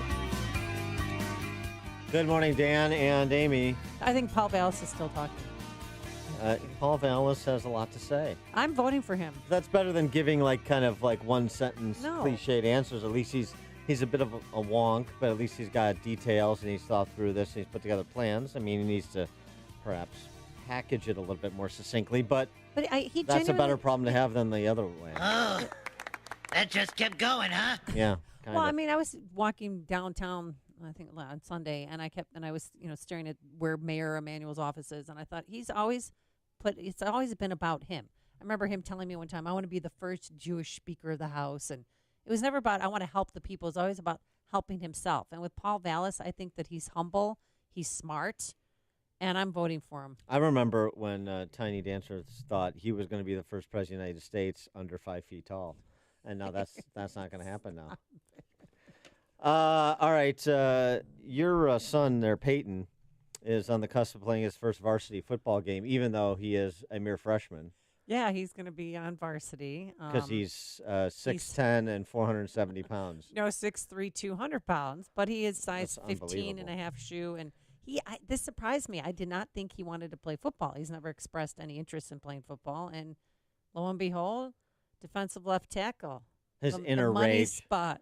His inner rage has come out. He thinks like this, all this displaced anger he has towards you, he's channeling into the football. Field. That's great. Yeah. And they play Roberto Perfect. Clemente a week from tomorrow at Amundsen High School at noon. You want to go? I'm scared. I'm not a football mom. I'll become one, obviously. But That's going to be a plane crash. what do you mean? Oh, Do you is that oh, Roberto what plane? Clemente? Oh, yeah. It's too soon. It's too soon. Great, one of the best baseball players. And a That's why good he's so good. person. Great, Very great man. philanthropic. I apologize to the Clemente family. Yeah. But So not to anyway- Clemente High School. Or do you want to wait till maybe the second or third game of the season, then you want to show up? You could. We'll be see his how. agent. We'll see how he's. Yeah, I actually probably should sign him early because he's just the size alone. It's just big meat hooks. Who's gonna play you in the remake of The Blind Side? When Uma Thurman. Peyton goes from basically being homeless, living in Lakeview with his mom, a member of a local cult, and then he makes it to the NFL. Uma Thurman? Yeah. All right. Maybe. And Let's go with Michael somebody Orr better. could play Peyton. I like, yeah. So Kate Hudson. Well, so the question is, do you love Peyton? Sometimes. And do you No, I wa- always love them. It's just sometimes I don't like them. Yeah. Kids But- are difficult. but Teenage boys. Are you here? Maybe I better ask the question differently. I am blonde, so speak Are you slowly. Are you willing to do what it takes to get him to the NFL? Yeah. Oh, really? Because he'll buy nice things for me. He'll buy me a house. It's great. It's so selfless. It's inspiring. Maybe he'll buy me a new used minivan. Do you understand what it takes? I don't. Well, let me tell you. Because they start recruiting, I know, in 7th and 8th grade. Well, it's what the parents are doing in preparation for the recruiting. Okay. You've got to groom young men and women if you want your children to be professional athletes. And here's what's required. And this is from no less than the Wall Street Journal. Sam Showensee, a 14-year-old in Cape Coral, Florida, has a hectic soccer schedule packed with club practices, tournaments, and one-on-one coaching. Okay. But his thrice-weekly 7:30 a.m. training sessions before school are easy because they take place in his backyard, where his parents, who love him, Oh, boy. spent $120,000 to build a 93 by 40-foot professional quality turf soccer pitch behind their home that they purchased in 2013 for $713,000, renovated for another $700,000. There, a professional youth soccer coach leads Sam and about 5 other players in his age in drills and other training, having the soccer pitch in the backyard with the coach before school. That's nice. Good for them. Technology executive Scott McNeely listed his Palo Alto, California estate for $100 million. Yeah, what are the property taxes? Is in California is capped. The home features an enclosed ice hockey rink, 110-yard golf green, and indoor gym that he says helped develop his 4 sons into top college and professional athletes. Yeah. Volleyball, Amy. Oh, I would love for a volleyball court. Can you build me one in my little backyard? Rod Brindamore. I mean, we can hover it over my house, build a gym up, and I could have volleyball. I could coach volleyball every day of my life. Rod Brindamore, who has played 20 years in the NHL, Yeah. spent $80,000 to install a volleyball, basketball, hockey facility with a batting cage and small putting green in the backyard of his custom home in Raleigh, North Carolina. 10 years ago, the volleyball court intended for his daughter Briley, who is now 20, and because Rod loves his daughter Briley, plays volleyball at James Madison University. She's a Duke. Division I school, nice. Yeah. His oldest son, Skylar, who was, able to practice shooting when he was home, was selected in the 2017 NHL draft by the Edmonton Oilers. Now, genetics may have something to do with this, but nonetheless, Yes. the practice facility at home. You're making me feel bad. You 'cause I can't don't have just, a practice you can't just, facility in my backyard. if you want Peyton to be playing on Sundays, you can't just sit him in front of Fortnite and go out with your friends. No, they practice 3 hours a day.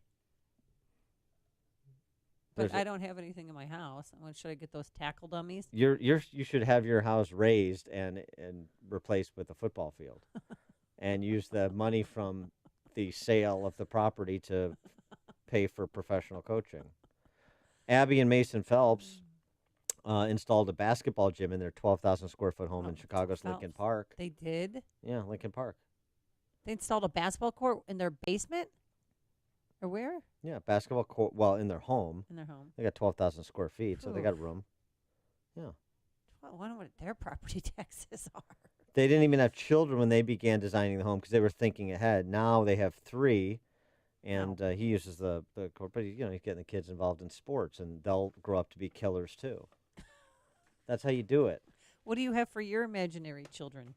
Are we up to 3, or do you still have 2 or 3 kids? I have 2 fictional sons, And but one on the way? Are we pregnant, Dad? I haven't decided.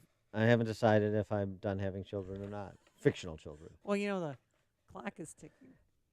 It is. You might want to get on. And I mean, I think You can't drag your feet on this one. I think my eldest has a chance to play in the NBA.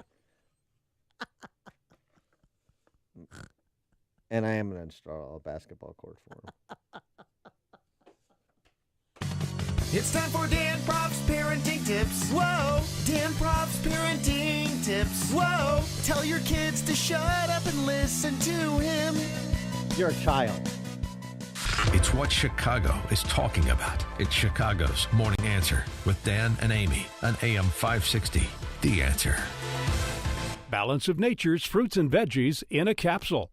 I've got ankylosing spondylitis, which is a arthritic disease, calcification of the major joints in the spine, and I just don't have the pain that I used to have. It's really kind of amazing. Balance of Nature has been an amazing product. I've recommended it to literally hundreds. I'm a pastor, and I've said, y'all just try it. Give it a month. Give it a try. And so hopefully they have. But it's an amazing product, and the neatest thing is when you first open up that bottle, and you can smell the fruits and vegetables. Every time I open one, I just get a big kick out of that. When you call, use discount code CHICAGO, and we'll take 35% off your first preferred set of fruits and veggies and have them shipped to you free. Call 800-246-8751. That's 1-800-246-8751, or go online to balanceofnature.com and use discount code CHICAGO. Show text thinking about casting for the remake of The Blind Side, the Amy Jacobson, Peyton Jacobson story. Yeah. Megyn Kelly could play a younger, prettier Amy. Oh. Wow. That's rude. It's all right. Just because it's I'm accurate taller. doesn't mean it's not also Okay. mean. And she doesn't have a Peyton, so there. It's true. She doesn't have a kid going to the pros. I don't know. Playing We'll see. varsity for Amundsen. It's called Amundsen. What? Is that even a school? Pain drugs are addictive and have side effects. Get off the drugs and get rid of the pain. You don't need to live with chronic pain. Let's repeat that. You do not have to live in pain. Chronic pain is the worst from an accident or pain that just develops. Dr. Ken Candido is one of the most respected and successful pain doctors in the world. Dr. Candido will work to find the source of your chronic pain and fix it. He teaches pain management around the world and has been voted one of Chicago's best pain doctors several times. Okay, you get it. He's the pain doctor you need. Dr. Candido of Chicago Anesthesia and Pain Specialists will help you get off the pain medication and all of its side effects.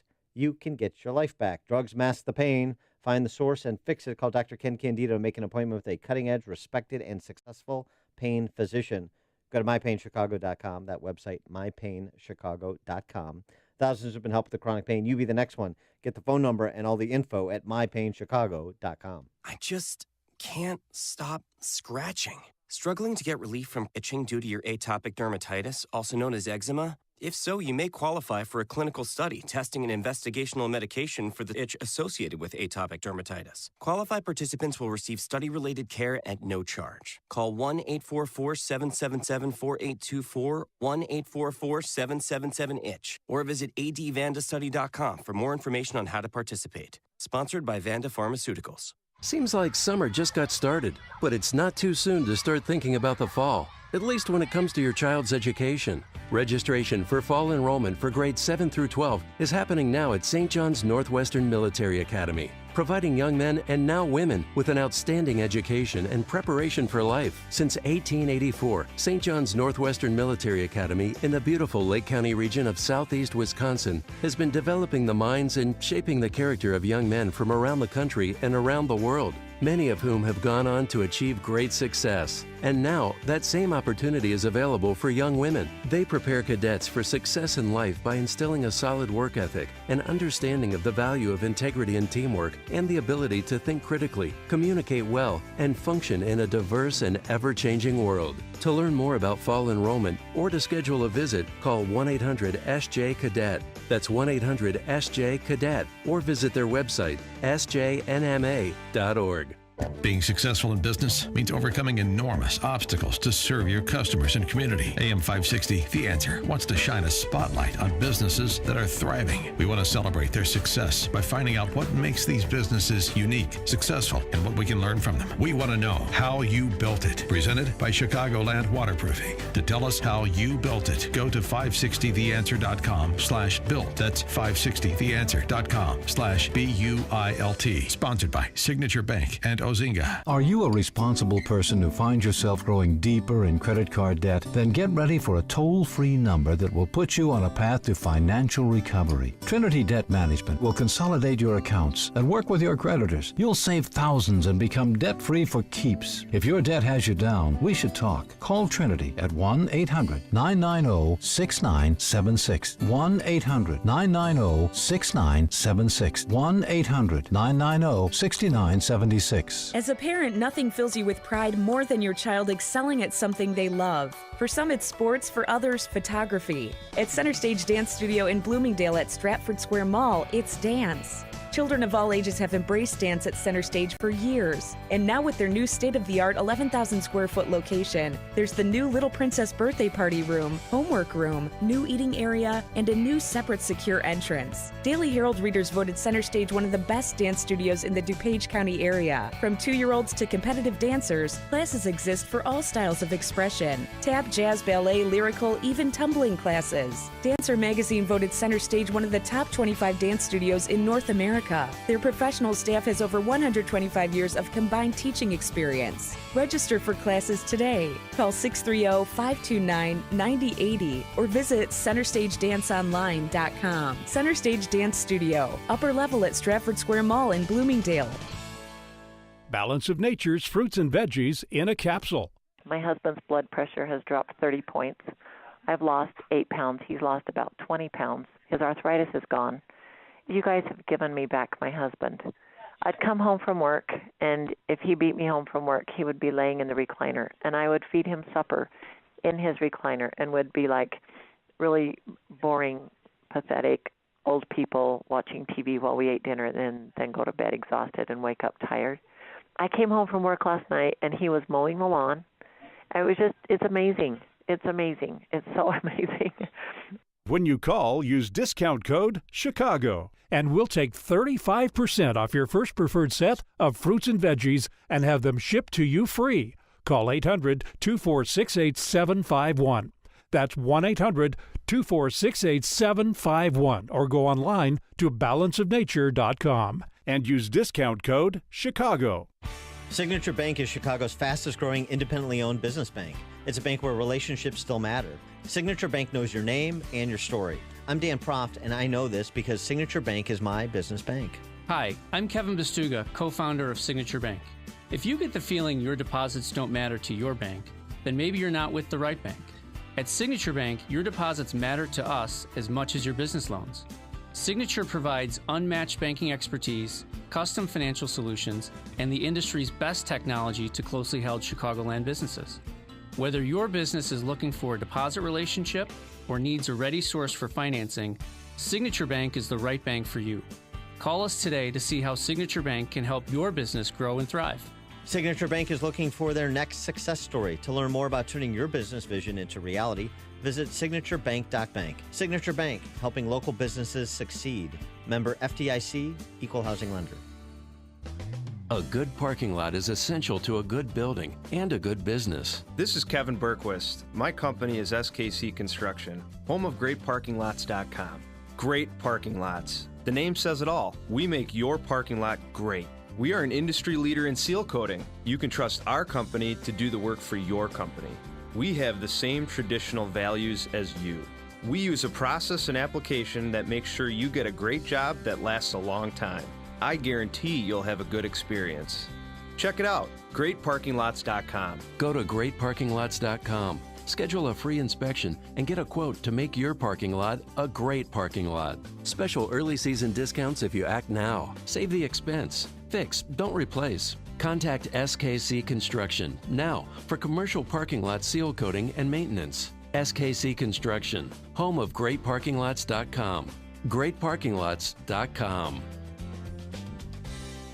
This is a special notice to all U.S. taxpayers. If you owe the IRS or state back taxes and cannot afford to pay them back, there's good news. Due to the financial hardship many are facing in today's economy, the IRS has made it easier to settle delinquent tax problems through a federal program called the Fresh Start Initiative. Qualifying for this program will resolve your tax problem, end all collections, and possibly reduce your back taxes by up to 90%. If you are facing wage garnishments, liens, bank levies, audits, or payroll taxes, it's not too late. Your circumstances may qualify you for this special program, protecting your savings and your assets. If you owe the IRS or state back taxes and cannot afford to pay them back, there's no need to worry anymore. Call the hotline at Victory Tax Solutions to see if you qualify and potentially save thousands. For this free information, call 800-813-1105. 800-813-1105. That's 800-813-1105. AM 560, The Answer. Text from 847. If Peyton did make the pros, he would be the first Sweeter Rican, right? Oh, yeah. I don't know how many Sweeter. Sweeter, especially Sweeter Rican defensive tackle. You don't see a lot of those. And so, wait, who do you want? I think we're jumping the gun a little bit. You want Kate Hudson to play you in the Blindside remake? Better than Uma Thurman. Uma Thurman's. Michael Orr will go ahead and play Peyton. And then, are you going to keep Tim McGraw as your husband? Of course. Oh. It's hot. All right. Holly from Hudson tweeted in, there's hope for Amy, Peyton, and Eli. Hubby and I raised 3 athletic kids. A golfer plays D1 club, only female on the team. 2-year captain son, whose high school team won 3 trophies at state, and a potential Division I swimmer, all public courses and Y teams. Yeah. Wow. I mean, that's sure. Okay. I still think you should liquidate your assets and pour them all into Peyton's next 4 years so he gets to Alabama and then to the pros. Yeah. So who's filling in for me next week? We'll have the tall, blonde John Cass on Monday. Is he going to show us some leg? He's a snappy dresser.